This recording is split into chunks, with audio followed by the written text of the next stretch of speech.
ಕ್ರಿಯದ ಆಗರವೇ ಸುಜ್ಞಾನ ಸಾಗರವೇ ಎನ್ನ ಮತಿಗೆ ಮಂಗಲವಿತ್ತು ರಾಗದಿಂಬೇಗ ಕೃಪೆಯಾಗು. ಈ ಭೂಮಿಯ ಮೇಲೆ ಅವತರಿಸಿರುವ ಎಲ್ಲ ಸಿದ್ಧ ಶರಣ ಸಾಧು ಶಿವಯೋಗಿಗಳಿಗೆ ನಮಸ್ಕರಿಸುತ್ತಾ ಹಾಗೂ ಈ ಬ್ರಹ್ಮಚಿಂತನೆ ಕಾರ್ಯಕ್ರಮದಲ್ಲಿ ಪಾಲ್ಗೊಂಡಿರ್ತಕ್ಕಂಥ ತಮ್ಮೆಲ್ಲರಿಗೂ ಶರಣಾರ್ಥಿ. ಪುಣ್ಯಾತ್ಮರೇ, ನಾವೆಲ್ಲರೂ ಈ ಭೂಮಿ ಮೇಲೆ ಜನ್ಮ ತಾಳಿ ಬಂದೀವಿ.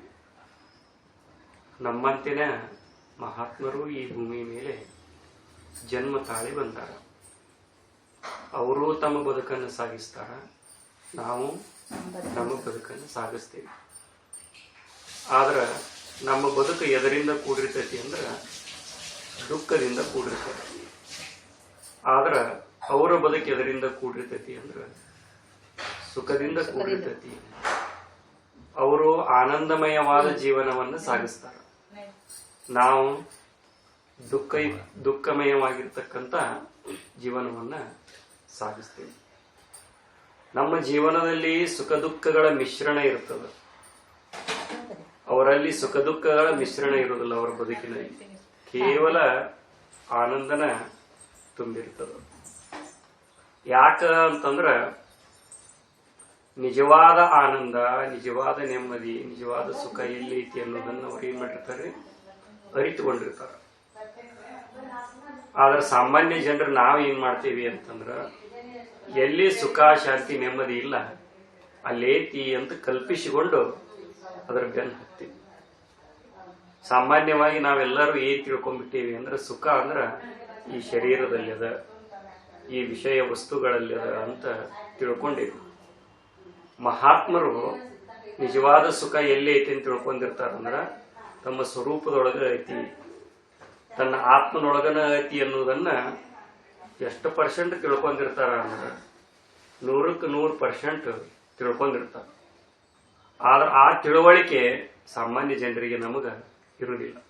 ಅದಕ್ಕೆ ನಮ್ಮ ಜೀವನದೊಳಗೆ ನಾವೇನೇನು ಅನುಭವಿಸ್ತೇವ್ರಿ ಅವ್ರನ್ನ ದುಃಖವನ್ನು ಅನುಭವಿಸ್ತೇವೆ.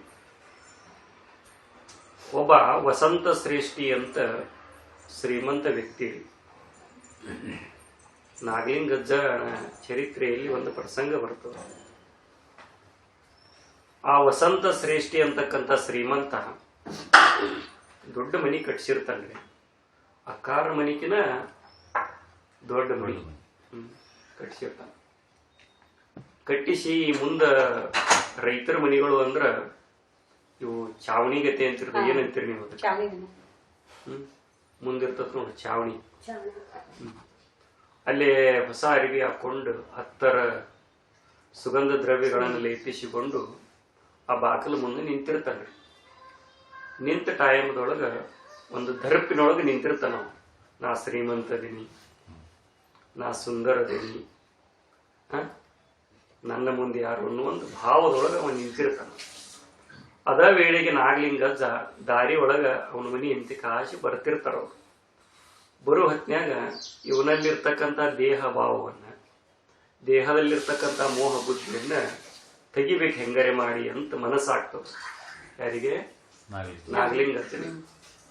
ಆಗ ಅವ್ರೇನೊಂದು ಆಟ ಮಾಡ್ತಾರ ಅಲ್ಲಿ ಅಂತಂದ್ರ, ಅಲ್ಲಿ ದಾರಿ ಒಳಗ ಸಣ್ಣ ಹುಡುಗರು ಮಲವನ್ನ ಮಾಡಿರ್ತಾರ. ಅದನ್ನ ಏನ್ ಮಾಡ್ತಾನ ಅಂದ್ರ ಒಂದು ಹಾಳಿ ತಗೊಂಡವನ ಆ ಪೊಟ್ಟಣದೊಳಗ ಅದನ್ನ ಸುತ್ತಕೊಂಡು ಅವನ ಬಾಟಲ್ದಾಗ ಅಲ್ಲಿ ಏನ್ ನಿಂತಿರ್ತಾನ, ಆ ಚಾವಣಿ ಒಳಗ ಒಗದ ಅಲ್ಲೇ ಕೂತ್ ಬಿಡ್ತಾನ.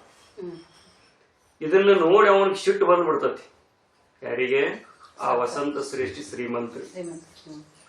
ಸಿಟ್ಟಿಗೆದ್ದು ಏನಂತಾನ ನಾಗಲಿಂಗಜ್ಜನಿಗೆ ಅಂದ್ರ, ಎಂತ ಹೊಲಸು ಮನುಷ್ಯ ಅದೀವ ನೀನು, ಆ ಬೀದಿ ಹೊಲಸು ತಂದ ಚಾವಣಿಯಾಗ ಉಗ್ಯಾಕತ್ತಿಯಲ್ಲ ನೀನು, ಎಷ್ಟು ಹೊಲಸು ಮನುಷ್ಯ ಅದಿ ನೀನು ಅಂತ ಬೈತಾನೆ. ಇದ ಮಾತನ್ನ ಏನು ಹೊಲಸು ಮನುಷ್ಯ ಅದಿಯಲ್ಲೋ ನೀನು ಅಂತ ಏನಂತಾನಲ್ಲ ಶ್ರೀಮಂತ, ಅದ ಮಾತು ತಗೊಂಡು ಅವ್ನ ಉಪದೇಶ ಶುರು ಮಾಡಿಬಿಡ್ತಾನ ನಾಗಲಿಂಗಜ್ಜ. ಏನ್ ಹೇಳ್ತಾನ ಅಂತಂದ್ರೆ ಈಗ ಹೇಳ್ತಾನಂದ್ರಿ, ಮಲದ ಗರ್ಭದಿಂದಲೇ ಬಂದವನು ನೀನು, ಜಲದ ಮಾರ್ಗದಿಂದಲೇ ಜನಿಸಿದವನು ನೀನು. ಈಗಲಾದರೂ ಸದಾಕಾಲ ಹೊಟ್ಟಿಯೊಳಗೆ ಹೊಲಸು ದುರ್ಗಂಧವನ್ನೇ ತುಂಬಿಕೊಂಡು ಅಲೆದಾಡುತ್ತಿರುವವನು ನೀನು. ನೀನು ಹೊಲಸು ಮನುಷ್ಯನೇ ಅಲ್ಲವೇ? ನನಗೆ ಹೊಲಸು ಮನುಷ್ಯ ಅಂತೀನಿ, ನೀ ಹೊಲಸು ಮನುಷ್ಯ ಅಲ್ಲನು. ಹೇಯವಾದ ತನುವೇ ತಾನೆಂದು ಭಾವಿಸಿ ಪರಿಮಳವನ್ನು ಬಳಿದುಕೊಂಡು ಭ್ರಾಂತಿಯಲ್ಲಿ ತಿರುಗುತ್ತಿದ್ದೀಯೇ. ಮಗುವಾಗಿದ್ದಾಗಲಂತೂ ಮಲಮೂತ್ರಗಳಲ್ಲಿಯೇ ಹೊರಳಾಡಿದೆ, ಯೌವನದಲ್ಲಿಯೂ ಹೊಲಸು ತಾಣದಲ್ಲಿಯೇ ಹೊರಳಾಡಿದೆ.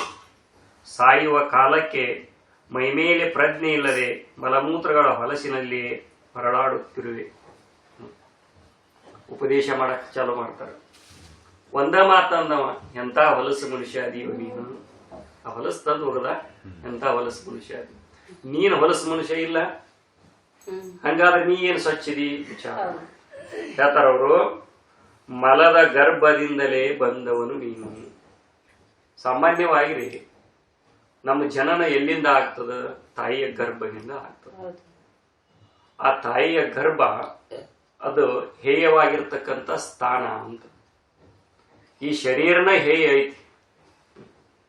ಈಗ ನಾವು ಈ ಗೌರಿ ಹುಣ್ಣಿಮೆ, ಸೀಗೆ ಹುಣ್ಣಿಮೆ ಅಂತ ಬರ್ತಾವ. ಆ ಟೈಮ್ದೊಳಗ ಸಕ್ರಿ ಗೊಂಬಿ ಅಂತ ಮಾಡ್ತಾರೆ. ಆ ಸಕ್ರಿ ಗೊಂಬಿ ಕೈ ಕಾಲ ಗೊಂಬಿ ಎಲ್ಲ ಮಾಡಿರ್ತಾರೆ. ಆ ಸಕ್ರಿ ಗೊಂಬಿಯಾಗ ಎಲ್ಲಿ ಬೇಕಾದಲ್ಲಿ ನೋಡ್ರಿ ಅಮ್ಮ ಏನಿರ್ತತಿ? ಸಕ್ರಿ ಗೊಂಬಿ ಅಂದ್ರೆ ಸಿಹಿನ, ಪೂರ್ಣ ಸಿಹಿನ ಇರ್ತತಿ. ಹಂಗಾರ ಅದಕ್ಕೆ ಎದ್ರ ಗೊಂಬಿ ಅಂದ್ರು? ಸಕ್ರಿ ಗೊಂಬಿ ಅಂದ್ರು. ಈ ಶರೀರದಾಗ ಎಲ್ಲಿ ನೋಡಿದ್ರು ಹೊಲಸ ಬರ್ತತಿ. ಅಂದ್ಮ್ಯಾಗ ಇದು ಎದ್ರ ಗೊಂಬಿ? ಹೊಲಸಿನ ಗೊಂಬಿ. ಇದು ಹೊಲಸಿನ ಗೊಂಬ್ಯಾಗ ಮತ್ತೊಂದು ಹೊಲಸಿನ ಗೊಂಬಿ ಹುಟ್ಟೈತಿ. ತಾಯಿ ಶರೀರನು ಹೊಲಸ, ತಾಯಿಯ ಗರ್ಭನು ಹೊಲಸ, ಆ ತಾಯಿ ಗರ್ಭದಿಂದ ಬರ್ತಕ್ಕಂಥ ಈ ಶರೀರನು ಹೊಲಸ. ಬಸವಣ್ಣವ್ರು ಹೇಳ್ತಾರೆ, ಹೊಲೆ ನಿಂತಲ್ಲದೆ ಪಿಂಡದ ನೆಲೆಗೆ ಆಶ್ರಯವಿಲ್ಲ ಅಂತ. ಈ ಶರೀರ ಭೂಮಿಗೆ ಬರ್ಬೇಕಾದ್ರ ಹೊಲಿ ನಿಂತಿ ಅಂತ ನಮ್ಮ ಅಕ್ಕರಿಗೆಲ್ಲ ಗೊತ್ತದ. ಅದು ಹೊಲಸು ನಿಂತು ಪಿಂಡಾಗಿ ಬೆಳೀತದ. 9 ತಿಂಗಳಾಗ ಅಲ್ಲಿ ಅದರೊಳಗೆ ಜೀವ ಕಳೆ ತುಂಬಿ ಆ ಶರೀರದಿಂದ ಯೋನಿ ದ್ವಾರದ ಮುಖಾಂತರ ನೋಡಿ, ಜಲದ ಮಾರ್ಗದಿಂದಲೇ ಜನಿಸಿದವನು ನೀನು. ಮಲದ ಗರ್ಭದಿಂದಲೇ ಬಂದವನು ನೀನು, ಜಲದ ಮಾರ್ಗದಿಂದಲೇ ಜನಿಸಿದವನು ನೀನು. ಅಷ್ಟ ಅಲ್ಲ, ಬಂದಿಂದನೂ ಶರೀರ ತುಂಬ ಎಲ್ಲ ಏನ್ ತುಂಬಿಕೊಂಡಿ? ಹೊಲಸ ತುಂಬಿಕೊಂಡೈತಿ.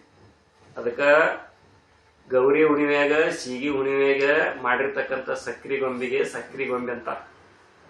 ಇದು ಎದರಿಂದ ಬಂದೈತಿ? ಪಡೆಚಾಗಿ.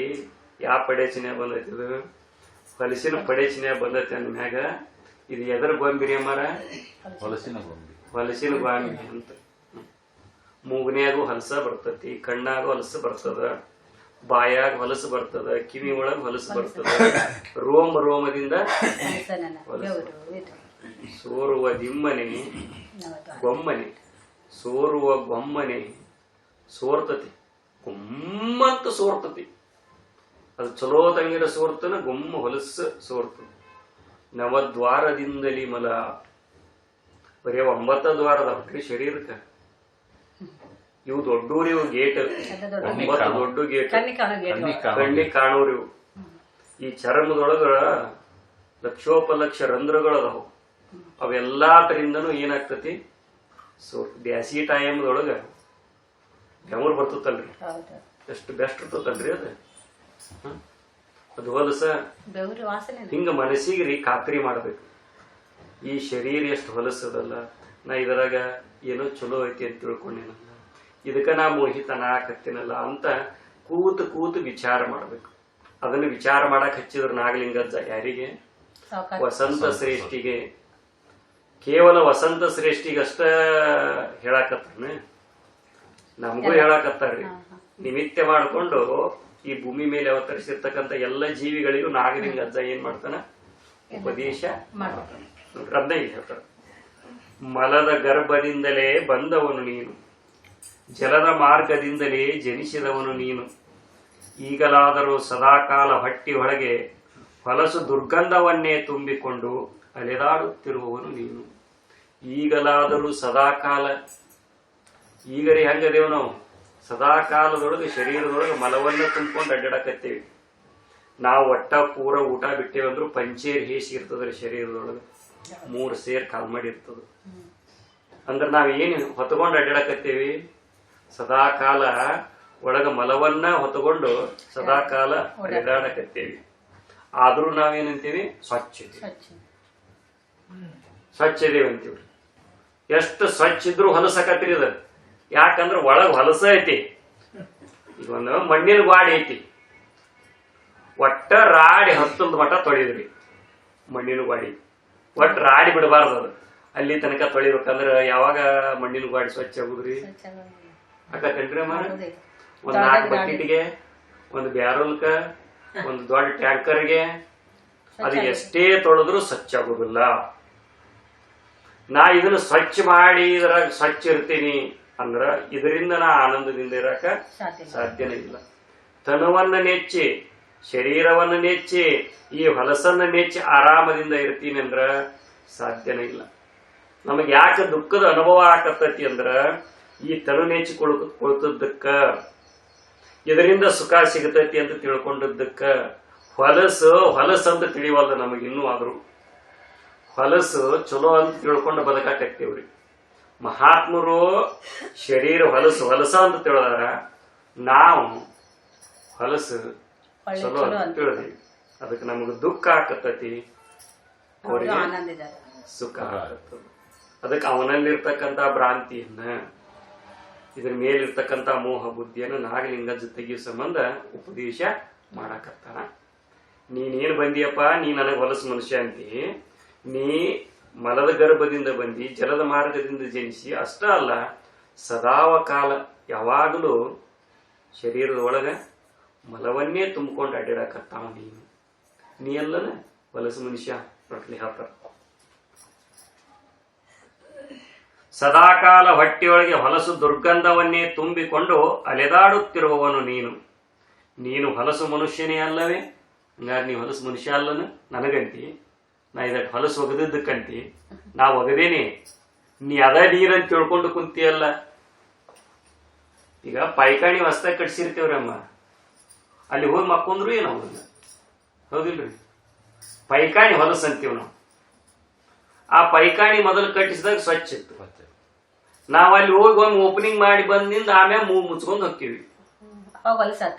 ಪೈಕಾಣಿ ಹೊಲಸು, ನಾವ್ ಹೊಲಸು, ನಾವ ಹೊಲಸು. ನಮ್ಮಿಂದ ಪೈಕಾಣಿ ತಯಾರಾಗೈತಿ ಅಂದ್ರೆ ಇದರಿಂದ ಜನ್ಮ ಆಗೈತಿ ಪೈಕಾಣಿ. ಅಂದ್ರೆ ಪೈಕಾಣಿ ತಾಯಿ ಗೊತ್ತಾಕತ್ರೆ ಮಾಡೋದು ಹೊಲಸು ಅಂತ ಹೇಳಿ ನಾವು ಹೊಲಸು ಗೊತ್ತಾಗುದಿಲ್ಲ. ಪೈಕಾಣಿ ಹೊಲಸು ಅಂತ ಹೊಲಸು ಪೈಕಾಣಿ ಅಂತ. ಮತ್ತ ಇದೆಲ್ಲ ಆ ಪೈಕಾಣಿಯಾಗ ಹೋಗ್ಬೋಕೆ ಮೂಗ್ ಮುಚ್ಕೊಂತಿ, ಇದ್ರೊಳಗ್ ಬಂದ ನಾನ ಅಂತಿ. ಇದನ್ನ ವಿಚಾರ ಮಾಡು ಅಂತ ಹೇಳ್ತಾರ್ರಿ ಮಹಾತ್ಮರು. ಇದು ಹೊಲಸೈತಿ, ಇದು ಐತಿ, ಇದು ಶೆಟಿದೈತಿ, ಇದು ಬದಲಾವಣೆ ಆಕತಿ, ಇದು ವಿಕಾರ ಆಕತಿ, ಇದು ನಾಶ ಆಕತಿ, ಇದು ನನಗೆ ಬಿಟ್ಟು ಹೋಗ್ತತಿ, ಇದು ನನಗೆ ದುಃಖನ ಕೊಡ್ತತಿ ಅನ್ನೋದು ನಮಗೇನಾಗವಲ್ದು, ಹೊಳಿವಲ್ದು. ಇದನ್ನ ವಿಚಾರ ಮಾಡ್ಬೇಕು. ಎಷ್ಟು ವಿಚಾರ ಮಾಡ್ಬೇಕ? ಅದು ಹೇಯ ಅಂತ ಖಾತ್ರಿ ಆಗೋ ಮಟನು ಮನುಷ್ಯನಿಗೆ ವಿಚಾರ ಮಾಡ್ತಾ ಇರ್ಬೇಕು ಅಂತ ಹೇಳ್ತಾರ. ಇಲ್ಲಿ ಹೇಳ್ತಾರ ನೋಡ್ರಿ ಅದನ್ನ. ನೀನು ಹೊಲಸು ಮನುಷ್ಯನೇ ಅಲ್ಲವೇ? ಹೇಯವಾದ ತನುವೇ ತಾನೆಂದು ತಿಳಿದುಕೊಂಡು, ನೀ ಏನ್ ತಿಳ್ಕೊಂಡಿ? ಈ ಹೇಯವಾಗಿರ್ತಕ್ಕಂಥ ಹೊಲಸಿನಿಂದ ಕೂಡಿರ್ತಕ್ಕಂಥ ಈ ಶರೀರ ನೀನಂತ ತಿಳ್ಕೊಂಡು ಏನ್ ಮಾಡಕತ್ತಿ? ಅದಕ್ಕೆ ಉತ್ತರ ಹೊಡ್ಕೊಂಡಿ, ಶೇಂಟ್ ಹಾಕೊಂಡಿ, ಪರಿಮಳಯುಕ್ತವಾಗಿರ್ತಕ್ಕಂಥ ದ್ರವ್ಯಗಳನ್ನ ನಾವು ಶರೀರಕ್ಕ ಇದನ್ನ ಮಾಡ್ಕೊಂತೀವಿ. ಯಾಕೆ ಮಾಡ್ಕೊಂತೇವಿ? ಅದು ಪರಿಮಳ ಐತೆ ಅಂತ ಪರಿಮಳ ಹಾಕೋತೀವ್ರಿ ಮರ. ಹೊಲಸ ಐತೆ ಅಂತ ಪರಿಮಳ ಸುಗಂಧ ದ್ರವ್ಯಗಳನ್ನ ಹಾಕೊಂತೀವ. ಮತ್ತ ಅದ ಪರಿಮಳಯುಕ್ತವಾಗಿತ್ತಂದ್ರ ನಾವು ಶೇಂಟ್ ಯಾಕೆ ತರ್ತಿದ್ವಿ? ಅದನ್ನ ತಂದ್ ಇದಕ್ ಲೇಪಿಸ್ಕೊಂತೇವಿ ಅಂದ್ರ ಇದು ಹೊಲಸ ಐತೆ ಅನ್ನೋದು ತಿಳಿಸೇ ಕೊಡ್ತದ ನಮಗ. ಬಗಲಾಗ ಹೊಡ್ಕೊಂತೇವಿ, ಮಕ್ಕಕ್ಕ ಪೌಡರ್ ಹಚ್ಕೊಂತೇವಿ. ಮತ್ತ ಅದ ಸುಗಂಧ ದ್ರವ್ಯ ಇದ್ದಂಗ ಐತಿಪ್ಪ, ಅದಕ್ಕೆ ಯಾಕೆ ಹಚ್ಕೊಂತೀವಿ ಅಂತಂದ್ರ ಹೊಲಸ ಐತಿ ಅಂತ. ಅರ್ವಿ ಯಾಕೆ ಹೋಗಿತೀವ್ರಿ ಅಮ್ಮಾರ ನಾವ್ ಹಾಕೊಂಡದ್ದು? ಹೊಲಸ ಹಾಕಾವ. ಮತ್ತೆ ಅವ ಅರಿವಿ ಇದು ಹೊಲಸು ಮಾಡ್ತತ್ ಅಂದಂಗ ಆತ. ಹೊಲಸ ಐತಿ ಅಂತ ಹೊಲಸು ಮಾಡ್ತತ್ವ. ಅದು ಹೊಲಸ್ ಇಲ್ಲ ಅಂತ ಹೊಲಸ್ ಮಾಡ್ತತ್ರಿ, ಹೊಲಸದಂತ ಹೊಲಸ ಅರಿವಿ ಹೊಲಸ್ ಮಾಡ್ತತಿ ಅಂದ್ರ ಮತ್ತ ಹೊಲಸ ಐತಿಲ್ಲ. ಯಾರಿಗಾರ ಅನ್ಬೇಕ್ರಿ, ತೂ ಹೇಸಿ ಅಂದ್ರ ಸಿಟ್ಟು ಬರ್ತಾರ. ಅಯ್ಯೋ ಹೌದಿಲ್ರಿ? ಹೇಸಿ ಅಂದ್ರ ಸಿಟ್ಟು ಬರ್ತತಿ. ಇರುದ್ ಏನಿದೆ ಇವೇನ್ ಹೇಳ್ತಾನ ಹಿಂಗ ನನಗ್ ಹೇಸಿ ಐತಿ ನೀನ, ಮತ್ ಇರುದ್ ಏನಿದೇವಿ ಈ ಹೇಸಿನ ನಾವಂತ ತಿಳ್ಕೊಂಡೇವಿ. ತಿಳ್ಕೊಂಡ್ರೆ ನಡೀತೈತಿ. ಯಾರ ಅಂದ್ರ ಸಿಟ್ಟು ಬರ್ತದೆ. ಅದಕ್ಕೆ ವಿಚಾರ ಮಾಡ್ಬೇಕಾಗೈತಿ. ಗುರುಗಳು ಬಂದಾಗ ಹೇಳ್ತಿರ್ತಾರ, ನೀನ್ ಇಲ್ಲಿ ತನಕ ಇದು ಹೊಲಸ ಐತಿ ಅಂತ ವಿಚಾರ ಮಾಡಲ್ದಕ್ಕೆ ಇದ್ರ ಮ್ಯಾಗ ನಿನ್ನ ಮೋಹ ಬುದ್ಧಿ ಉಂಟಾಗೈತಿ. ಇದು ಹೊಲಸ ಐತಿ, ಇದು ಐತಿ, ಇದ್ರಾಗ ಏನ್ ಆನಂದ ಇಲ್ಲ, ಅದ ಆತ್ಮನೊಳಗ ಐತಿ ಆನಂದ ಅನ್ನೋದು ತಿಳ್ಕೊಳಕ್ ಹತ್ತಿ ಅಂದ್ರ ಇದ್ರ ಮ್ಯಾಗಿನ ಮೋಹ, ಇದ್ರ ಮ್ಯಾಗಿನ ಚಿಂತೆ ಏನಕತಿ ಕಡಿಮೆ ಆಕೋತ ಹಿಂಗ್ ಹೇಳ್ತಾರ ಇವ್ರು. ಹಿಂಗ್ ವಿಚಾರ ಮಾಡ್ರಿ ಅಂತ ಹೇಳ್ತಾರ. ನೋಡ್ರಿ, ಹೇಯವಾದ ತನುವೇ ತಾನೆಂದು ಭಾವಿಸಿ ಪರಿಮಳವನ್ನು ಬಳಿದುಕೊಂಡು ಭ್ರಾಂತಿಯಲ್ಲಿ ತಿರುಗುತ್ತಿದ್ದೀಯೇ. ಅದ್ರಾಗ ಹೆಂಗ್ ತಿರ್ಗಾಕತ್ತೇವಿ? ಇವನ್ನೆಲ್ಲ ಮಾಡ್ಕೊಂಡು ಈ ತನುನ ನಾನಂತ ತಿಳ್ಕೊಂಡು ಭ್ರಾಂತಿ ಒಳಗೆ ತಿರ್ಗಾಕತ್ತೇವಿ.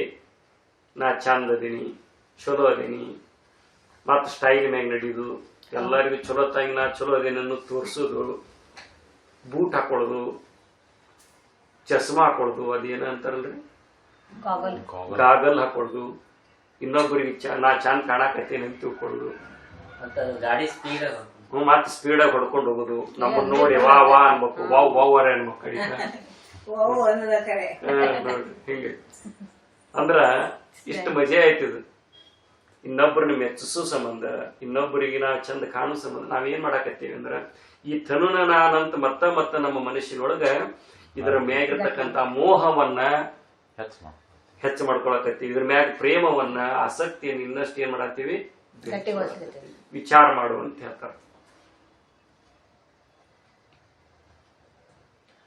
ಭ್ರಾಂತಿಯಲ್ಲಿ ತಿರುಗುತ್ತಿದ್ದೆ, ಮಗುವಾಗಿದ್ದಾಗಲಂತೂ ಮಲಮೂತ್ರಗಳಲ್ಲಿ ಹೊರಳಾಡಿದೆ. ಸಣ್ಣವಿದ್ದಾಗ ಹೆಂಗಿದ್ವಿ, ಆ ಮಲಮೂತ್ರದೊಳಗ ಹೊರಳಾಡಿದ್ವಿ. ಅವಾಗಂತಿ ತಿಳಿಯುದಿಲ್ರಿ. ಬಾಲ್ಯದೊಳಗ ನಾವು ಹೊಲಸಿ, ಈ ಶರೀರ ಹೊಲಸೈತಿ ಅಂತ ತಿಳಿಯುದಿಲ್ಲ. ಸಣ್ಣ ಹುಡುಗರು ನೋಡ್ರಿ ನೀವು, ತಾವು ಎರಡಕ್ ಮಾಡ್ಕೊಂಡಿದ್ದು ಒಂದಕ್ ಮಾಡ್ಕೊಂಡ್ರಾಗ ಪಚ್ಚ ಬಿಡಿತಿರ್ತಾವ. ಅವು ಹೊಲಸ ಅಂತ ತಿಳಿದಿಲ್ಲ, ಅಜ್ಞಾನ ಐತವ. ಅವಾಗ ತಿಳಿಲಿಲ್ಲ, ಬಿಡಿರ್ಲಿ. ಸ್ವಲ್ಪ ತಿಳುವಳಿಕೆ ಆಗಿಂದರೆ ವಿಚಾರ ಮಾಡಲ್ಲ ನೀನು. ಬಾಲ್ಯದಲ್ಲಿನೂ ಏನ್ ಮಾಡಿದಿ, ಹೊಲಸಿನ್ಯಾಗನ ಉರುಳಾಡಿವಿ. ಮಗುವಾಗಿದ್ದಾಗಲಂತೂ ಮಲಮೂತ್ರಗಳಲ್ಲಿ ಹೊರಳಾಡಿದಿ, ಯೌವನದಲ್ಲಿಯೂ ಹೊಲಸು ತಾಣದಲ್ಲಿಯೇ ಹೊರಳಾಡಿದಿ. ಮತ್ತ ಹರೆಯದೊಳಗ ಹೊಲಸಿನ ಬೆನ್ನ ಹತ್ತೆ ಹೋದಿಲ್ಲ. ಅಕ್ಕಿ ಚಂದ ಕಾಣ್ತಾಳ, ಇವ ಚಂದ ಕಾಣ್ತಾನ, ಅದಕ್ರಾಗ ಸುಖ ಆಯ್ತು, ಇದ್ರಾಗ ಸುಖ ಆಯ್ತು ಅಂತ ಹೊಲಸಿನ ಬೆನ್ನ ಹತ್ತಿದ್ಯೋ, ಆ ಸಚ್ಚಿದಾನಂದ ಘನ ವಸ್ತುವಿನ ಬೆನ್ನ ಹತ್ತಿದ್ಯೋ, ಹೊಲಸಿನ ಬೆನ್ನ ಹತ್ತಿ. ಬಾಲ್ಯದೊಳಗೂ ಅದ ಹಣೆ ಬರತ್ತ, ಯೌವನದೊಳಗೂ ಅದ ಹಣೆ ಬರ. ಇನ್ನು ಮುಪ್ಪಿಂದ ಹೇಳ್ತಾರ ನೋಡ್ರಿ.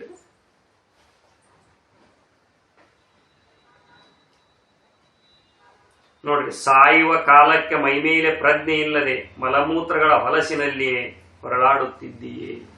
ಕಾಣಬಿಡು ಟೈಮ್ದೊಳಗ್ರಿ ಎದ್ರದ್ದು ಕಬರಾಗಂಗಿಲ್ಲ, ಮೂತ್ರ ಮಾಡ್ಕೊಂಡದ್ದು ಗೊತ್ತಾಗಂಗಿಲ್ಲ, ಮಲ ಮಾಡ್ಕೊಂಡದ್ದು ಗೊತ್ತಾಗಿಲ್ಲ. ಪ್ರಜ್ಞೆ ತಪ್ಪಕ್ ಹತ್ತಿ ಅಂದ್ರಿ ಎರಡಕ್ಕೆ ಹಾಕ್ಬಿಟ್ಟಿರ್ತೈತ್ರಿ. ಅದೇನಾಗುದಿಲ್ಲ, ಮುಂದೆ ನಮಗ ಗುರ್ತಾಗೋದಿಲ್ಲ. ಅಷ್ಟ ರಾಧಾಮರಿಗೆ ಹಾಕ ನೋಡಿದ್ರಿಲ್ಲ ತ್ರಾಸ ಅಮ್ಮ. ಹಿಂಗ ಶರೀರ ಬಿಡು ಟೈಮ್ದೊಳಗೆ ಅನೇಕ ತಾಪಗಳನ್ನು, ಅನೇಕ ತ್ರಾಸಗಳನ್ನು ನಾವೇನಕ್ಕೇವಿ ಹೊಂದಬೇಕಾಗ್ತದ. ಆವಾಗೂ ತಿಳಿದಿಲ್ಲ. ಬಾಲ್ಯದೊಳಗಂತಿ ತಿಳಿದೇ ಇಲ್ಲ. ಯೌವನದೊಳಗ ಮೋಹ ಆವರಿಸ್ಕೊಂಡ್ಬಿಟ್ಟಿರ್ತತಿ, ಅವಾಗೂ ತಿಳಿದಿಲ್ಲ. ಮುಪ್ಪಿನಾವಸ್ಥೆ ಒಳಗಂತಿ ಮತ್ತೆ ಏನ್ ಇದನ್ನ ಮಾಡಿರ್ತಾನ, ಬಾಲ್ಯದೊಳಗೂ ಇದನ್ನ ಮಾಡಿರ್ತಾನ, ಯೌವನದೊಳಗೂ ಇದನ್ನ ಗಟ್ಟಿ ಮಾಡಿರ್ತಾನ, ಮುಪ್ಪಾವಸ್ಥೆ ಒಳಗುನು ಇದ ಗಟ್ಟಿ ಆಗಿಬಿಡ್ತದ. ಮತ್ತು ಇದ ವಾಸನ ಇಟ್ಕೊಂಡು ಸಾಯ್ತೀವ್ರಿ.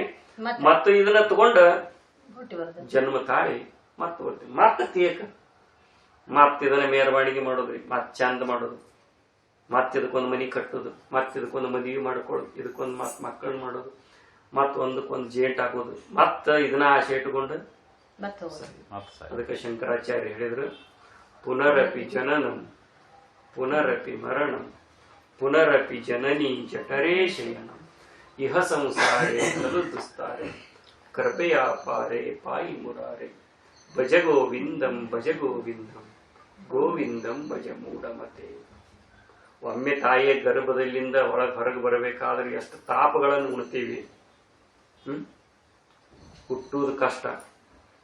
ಒಬ್ರು ಹೇಳ್ತಾರೆ, ಹುಟ್ಟೋದು ಸುಲಭ, ಸಾಯೋದು ಸುಲಭ, ಬದುಕುವುದು ಕಷ್ಟ ಅಂತ. ನಾ ಹೇಳ್ತೀನಿ, ಹುಟ್ಟೋದು ಕಷ್ಟ ಐತಿ, ಬದುಕೋದು ಕಷ್ಟ ಐತಿ, ಸಾಯುವುದೂ ಕಷ್ಟ. ಹುಟ್ಟು ಹೊತ್ನ್ಯಾಗ ನೋಡ್ರಿ, ತಾಯಿಯ ಗರ್ಭದೊಳಗೆ ಕೂಸಿ ಹೆಂಗ್ ಕುಂತಿರ್ತೈತ್ರಿ ಅಮ್ಮ, ಹಿಂಗ್ ಕೈ ಮುಕ್ಕೊಂಡು ಕುಂತಿರ್ತತ್ರ, ಕುಕ್ಕುಟಾಸನದೊಳಗೆ ಕೂತಿರ್ತೈತಿ. ವಿಶೇಷ ಜಾಗ ಇರೋದಿಲ್ಲ ಅಲ್ಲೇ. ಇಲ್ಲಿ ನೋಡ ಅಕ್ಕಾರ ಮನ್ಯಾಗ ಗುರು ಬ್ಯಾಸರಾತನ, ಇಲ್ಲಿ ಕುಂದ್ರು ಬಾ ಅಂತಾರ. ಅಲ್ಲೇ ನಾನು ಕೈಕಾಲು ನುಸಾಕತ್ತಾವ, ನಾವ್ ಏನ್ ಬಾಯಿ ಮಕ್ಕೊಂತೇನ, ಜಾಗ ಇರ್ತತನ ಅಲ್ಲಿ ಖುಷಿಗೆ. ಕುಕ್ಕುಟಾಸನದೊಳಗೆ ಕೂತಿರ್ತತ್ರಿ, ಬೆಳಕೈತನ ಅಲ್ಲಿ ಯಾರ್ರಿ ಲೈಟ್ ಹಚ್ಚಿರ್ತಾರ. ಬ್ಯಾಸರ ಆಗೈತಂತ ಯಾರೇ ಮಾತಾಡಕ್ ಇರ್ತಾರನ್ರಿ ಮರಲ್ಲಿ. ತಾಯಿಯ ಗರ್ಭದೊಳಗೆ ನೋಡ್ರಿ ಪೂರ್ಣ ಕತ್ಲ ಅಂಧಕಾರ. ಹೇಳಿದ್ರೆ ನನಗೆ ತಾಪ ಆಕತ್ತಂತ ಹೇಳಿದ್ರೆ ಕೇಳವ್ರಿಲ್ಲ. ಕುಂತಿರ್ತೇವಲ್ರಿ, ಹಿಂಗ್ ಕುಂತಿರ್ತ ತಾಯಿ ಗರ್ಭದೊಳಗೆ, ಮಾತಾಡ್ಸವ್ರ ಯಾರು ಇರ್ತಾರ್ರಿ. ಆವಾಗ ದುರ್ಗಂಧ ವಾಸನೆ ಇರ್ತದ. ಅಲ್ಲಿಂದ ಬರ್ಬೇಕಾದ್ರಿ ಕೋಟಿ ಶಿಡ್ಲು ಹೊಡೆದ್ರ ಎಷ್ಟು ತಾಪ ಆಕತ್ತಲ್ಲ. ಅಷ್ಟು ಪ್ರಸೂತಿ ವಾಯು ಹೊಡೆದಾಗ ಅಷ್ಟು ತ್ರಾಸ ಆಗ್ತದೆ ಕೂಸಿಗೆ. ಅದು ಏನು ಬರ್ತತಲ್ಲ ಆ ಪ್ರಸೂತಿ ವಾಯುವಿನ ಕಡತಕ್ರಿ, ಅದು ಹಿಂದಿನ ಜನ್ಮದ ಸ್ಮರಣೆನ ಮರೆತು ಬಿಡ್ತಂತ. ನಮ್ಮವ್ವ ಯಾರಿದ್ರು, ನಮ್ಮ ಅಪ್ಪ ಯಾರಿದ್ರು, ನನ್ನ ಹೆಸರು ಏನಿತ್ತು, ನಮ್ಮ ಸಂಬಂಧಿಕರು ಯಾರು, ನಾ ಏನೇನ್ ಮಾಡಿದ್ನಿ ಎಲ್ಲ ಏನಾಗ್ಬಿಡ್ತೈತ್ರಿ, ಮರವಿ ಆಗಿಬಿಡ್ತೈತಿ. ಮತ್ತ ಜನ್ಮ ತಾಳಿ ಹೊರಗೆ ಬರ್ತೈತಿ. ನಮಸ್ತೈತಂತೈತಿ. ಅದ್ ಹಿಂಗ್ ಕುಂತಾಗ ಪ್ರತಿಜ್ಞೆ ಮಾಡ್ತದಂತ, ನಾ ಇನ್ನು ಬನ್ನಿ ಅಂದ್ರ ಈ ಶರೀರದ ತನುವಿನ ಆಶೆಯನ್ನು ಕಳ್ಕೊಂಡು ಸದ್ಗುರುವಿನ ಆಶ್ರಯಿಸಿ ಇದರ ಮೋಹ ಎಲ್ಲ ಕಳ್ಕೊಂಡು ನಾನು ಬ್ರಹ್ಮಜ್ಞಾನಿಯಾಗೇ ತೀರ್ತೀನಿ, ಜನನ ಮರಣಗಳಿಂದ ಪಾರಾಗ್ತೀನಿ ಅಂತತೆ ಬಂದಿಂದ ಏನ್ ಮಾಡ್ತಿ ಮತ್ತೆ ಇದ್ರಾಗ ಹಿಂಗ ಅನೇಕ ಜನ್ಮಗಳನ್ನ ತಿರುಗಿ ಬಂದೇವ್ರು ನಾವು. ನೋಡ್ರಿ, ಅನಂತ ಜನ್ಮಗಳಲ್ಲಿ ಬಂದೆ ಪಡಲಾರದ ಬವಣಿಯನ್ನು ಪಟ್ಟೆ ಇನ್ನಾದರೂ ಈ ಭವಕ್ಕೆ ಹೇಸಬಾರದೆ. ಹೇಸಿಗಿನ ಹುಟ್ಟುವಲ್ರಿ, ಹೇಸಿಗಿನ ತಾನಂತ ತಿಳ್ಕೊಂಡು ವ್ಯವಹರಿಸಕತ್ತಾನ. ಅದು ಹೇಸಿಗೆ ಅಂತ ಅರ್ಥ ಆಗುವಲ್ದು ಜೀವನಿಗೆ. ಮತ್ತೆ ಈ ಭ್ರಾಂತಿ ಒಳಗೆ ನಾವು ತಿರ್ಗಾಕತ್ತೀವಿ. ಅದಕ್ಕೆ ವಿಚಾರ ಮಾಡ್ಬೇಕು. ಗರ್ಭ ದುಃಖ ಆತ್ರಿ, ಇನ್ನು ಬದುಕಿನೊಳಗೆ ಎಷ್ಟು ಕಷ್ಟ ಅನುಭವಿಸ್ತೀವಿ. ಮತ್ತು ಮುಪ್ಪಿನಾವಸ್ಥೆ ಒಳಗೆ ಪ್ರಾಣ ಬಿಡುವ ಹೊತ್ನ್ಯಾಗ 1000 ಚೋಳ ಕಡದ್ರ ಎಷ್ಟು ತಾಪ ಆಗ್ತದಲ್ಲ, ಅಷ್ಟು ತಾಪ ಆಗ್ತದ. ನರನಾಡಿಗಳೆಲ್ಲ ಇದಾಕೋತ ಬರ್ತಾವ, ತಾಪವನ್ನು ಸೇರಿ. ಆದ್ರೆ ತಿಳಿದ್ರ ನಾನು ಹುಟ್ಟಾವಲ್ಲ, ನಾನು ಸಾಯವಲ್ಲ, ನಾ ಯಾವಾಗಲೂ ಇರ್ತಕ್ಕಂಥ ಅಚ್ಯುತ ಸ್ವರೂಪದೇನಿಯನ್ನು ತಿಳುವಳಿಕೆ ಮಾಡ್ಕೊಂಡಿವಿ ಅಂತಂದ್ರ, ನಮಗಿದು ಹೊಕ್ಕತಿ ಅಂದ್ರ, ಇದು ಇರ್ತೈತಿ ಅಂದ್ರ, ಇದರ ಬಗ್ಗೆ ದುಃಖ ಎಳ್ಳಷ್ಟು ಆಗೋದಿಲ್ಲ. ಎಳ್ಳಷ್ಟು ಎಷ್ಟ್ರಿ ಎಳ್ಳಿನಷ್ಟು ಆಗೋದಿಲ್ಲ ದುಃಖ. ಹಿಂಗ ಕೂತ್ಕೊಂಡ್ರಿ ವಿಚಾರ ಮಾಡ್ಬೇಕು. ಅದೇನ್ ಹೇಳ್ತಾರ, ಅದಕ್ಕೆ ಹೇಳ್ತಾರ, ಮಗುವಾಗಿದ್ದಾಗಲಂತೂ ಮಲಮೂತ್ರಗಳಲ್ಲಿಯೇ ಹೊರಳಾಡಿದೆ, ಯೌವನದಲ್ಲಿಯೇ ಹೊಲಸು ತಾಣದಲ್ಲಿಯೇ ಹೊರಳಾಡಿದೆ, ಸಾವ ಕಾಲಕ್ಕೂ ಮೈಮೇಲೆ ಪ್ರಜ್ಞೆ ಇಲ್ಲದೆ ಮಲಮೂತ್ರಗಳ ಹೊಲಸಿನಲ್ಲಿಯೇ ಹೊರಳಾಡುತ್ತಿದ್ದೆ. ಇನ್ನು ಮನಸ್ಸಿನ ಬಗ್ಗೆ ಹೇಳ್ತಾರ್ರಿ, ತಮೋಗುಣದಿಂದ ಕೂಡಿದ ಹೊಲಸು ವಿಚಾರಗಳನ್ನೇ ಮನಸ್ಸಿನಲ್ಲಿ ತುಂಬಿಕೊಂಡು ನೀನು ಮಾಡುವ ಪೂಜೆ ಪುನಸ್ಕಾರಗಳಾಗಲಿ. ನೋಡ್ರಿ, ಮನಸ್ಸಿನೊಳಗ ತಮೋಗುಣ ತುಂಬ್ಕೊಂಡ್ ಕುಂತೇವ್ರಿ. ಮನಸ್ಸರೆ ಸ್ವಚ್ಛ ಐತೆ, ಶರೀರಂತೆ ಹೊಲಸೈತಿ ಬಿಡ. ಮನಸ್ಸರೆ ಸ್ವಚ್ಛ ಇಟ್ಕೊಂಡಿಯಾ, ಶರೀರಂತಿ ಪೂರ್ಣ ಸ್ವಚ್ಛ ಇಟ್ಕೊಳಕ್ ಆಗಂಗಿಲ್ಲ. ಅದು ಹೊಲಸೈತೆ ಅಂತಾರೆ ತಿಳ್ಕೊಂಡಿಂದ ಮನಸ್ಸಿನಾಗ ಏನ್ ತಿಳ್ಕೊಂಡಿ, ಮನಸ್ಸು ಹೊಲಸು ಮಾಡ್ಕೊಂಡ್ ಕುಂತಿ. ಮತ್ ನಿನಗೆ ಯಾವಾಗಪ್ಪ ಜ್ಞಾನ ಆಗೋದು, ಯಾವಾಗ ನಿನಗ ಮುಕ್ತಿ ಸಿಗೋದು, ಆನಂದದ ಅನುಭವ ಆಗುದು ಅಂತ ಹೇಳ್ತಾರ. ನೋಡ್ರಿ, ತಮೋಗುಣದಿಂದ ಕೂಡಿದ ಹೊಲಸು ವಿಚಾರಗಳನ್ನೇ ಮನಸ್ಸಿನಲ್ಲಿ ತುಂಬಿಕೊಂಡು ನೀನು ಮಾಡುವ ಪೂಜೆ ಪುನಸ್ಕಾರಗಳಾಗಲಿ ಕರ್ಮ ಉಪಾಸನೆಗಳಾಗಲಿ ಹೊಲಸಿನಾಟವಲ್ಲದೆ ಬೇರೆ ಎಲ್ಲ. ಇವನ್ನೆಲ್ಲ ನೀ ತುಂಬ್ಕೊಂಡ್ ಕುಂತಿ, ಹೊಲಸು ಮನಸ್ಸಿನಾಗ ವಿಚಾರ ತುಂಬ್ಕೊಂಡ್ ಕುಂತಿ. ನೀ ಏನ್ ಮಾಡಕತ್ತಿ, ಪೂಜೆ ಮಾಡಕತ್ತಿ. ಓಂ ನಮ ಶಿವಾಯ, ಓಂ ನಮ ಶಿವಾಯ, ಓಂ ನಮ ಶಿವಾಯ, ಒಡ್ಲೇನಂದ ಓಂ ನಮ ಶಿವಾಯ, ಓಂ ನಮ ಶಿವಾಯ. ಹೊಲಸು ಮನಸ್ಸಿನಾಗ ಏನ್ ತುಂಬ್ಕೊಂಡಿವಿ, ಹೊಲಸು ತುಂಬ್ಕೊಂಡಿವಿ. ಮಡಗೆ ಏನ್ ಮಾಡಕತ್ತೀವಿ, ಪೂಜೆಗಳನ್ನ ಪುನಸ್ಕಾರಗಳನ್ನ ಮಾಡತ್ತೀವಿ. ಇದು ಹೊಲಸಿನ ಆಟ ಅಲ್ಲನು ಅಂತ ಯಾರಿಗೆ ಹೇಳ್ತಾನ ನಾಗಲಿಂಗಜ್ಜ? ವಸಂತ ಶ್ರೇಷ್ಠಿಗೆ. ನಮಗಂತಿ ಅಲ್ಲ, ನಮಗೂ ಹೇಳಕತ್ತಾನ, ನಾವ ವಸಂತ ಶ್ರೇಷ್ಠಿ.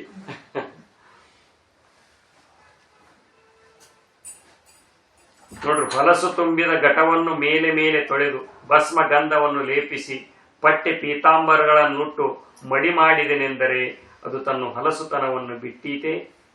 ನಿನ್ನ ದೇಹವೇ ಸಪ್ತ ಧಾತು ಹೊಲಸಿನಿಂದ ತುಂಬಿ ತುಳುಕುವಾಗ ಪರಿಶುದ್ಧತೆಯ ಮಾತೆಯಲ್ಲಿ ಬಂತು? ಆಲೋಚಿಸುವ ಮನಸ್ಸೆಲ್ಲೋ, ಆಡುವ ಮಾತೆಲ್ಲೋ, ಮಾಡುವ ಕೆಲಸವೆಲ್ಲೋ. ಮನಸ್ಸು ಮಾತು ಮಾಟಗಳಿಗೆ ತಾಳಮೇಳವೇ ಇಲ್ಲ. ಹೊಲಸು ಹೊಲಸು ಎಂದು ಹೇಳುತ್ತೀಯಲ್ಲ, ಆ ಹೊಲಸಿನಿಂದ ಮುಕ್ತನಾಗುವ ಬಗೆ ಹೇಗೆಂಬುದನ್ನು ಅರಿತುಕೋ. ನೀ ಆಡೋ ಮಾತು ಎಲ್ಲೈತಿ, ನೀ ಆಲೋಚಿಸುವ ಮನಸ್ಸು ಎಲ್ಲೈತಿ, ನೀ ಆಡ್ತಕ್ಕಂಥ ಮಾತುಗಳೆಲ್ಲದಾವು, ನೀ ಏನ್ ಹೇಳ್ತಿ ಮನಸ್ಸಿನಾಗ ಏನ್ ಮಾಡಾಕತ್ತಿ. ಈಗ ನಾ ಹೇಳಾಕತ್ತೀನಿ ನಿಮ್ಗ ಇದು ಹೊಲಸು ಐತಿ ಅಂತ, ನನ್ನ ಮನಸ್ಸು ಏನ್ ಹೇಳ್ತೈತಿ, ಇದು ಸುಖ ಆಯ್ತಂತೆ ಅಂದ್ರ ಮನಸ್ಸಿನಾಗ ಖಾತ್ರಿ ಮಾಡ್ಕೊಳಕ್ ಪ್ರಯತ್ನ ಮಾಡ್ಬೇಕು. ಇದೇನೈತಿ, ಇದೇನೈತಿ ಹೊಲಸದ, ಇದೇನೈತಿ, ಇದು ಹೇ ಐತಿ. ಬಾಯಾಗ ಅನ್ನೋದಾಗೈತಿ, ಮನಸ್ಸಿನಾಗ ಏನ್ ಬರುವಲ್ರಿ ಮರ, ಇದು ಹೊಲಸು ಅನ್ನೋದು ಬರುವಲ್ದು. ಇದು ಹೊರಗೂ ಮಾತಿನೊಳಗೂ ಇರ್ಲಿ, ಮನಸ್ಸಿನೊಳಗೂ ಬರ್ಲಿ, ಆ ಮಗ ಮಾತು ಮನಸ್ಸು ಮತ್ತು ಕೃತಿ ಒಳಗೂ ಬಂತು ಅಂತಂದ್ರ ನಮಗ ಜ್ಞಾನ ಏನಕತಿ ಅಳವಡ್ತದ.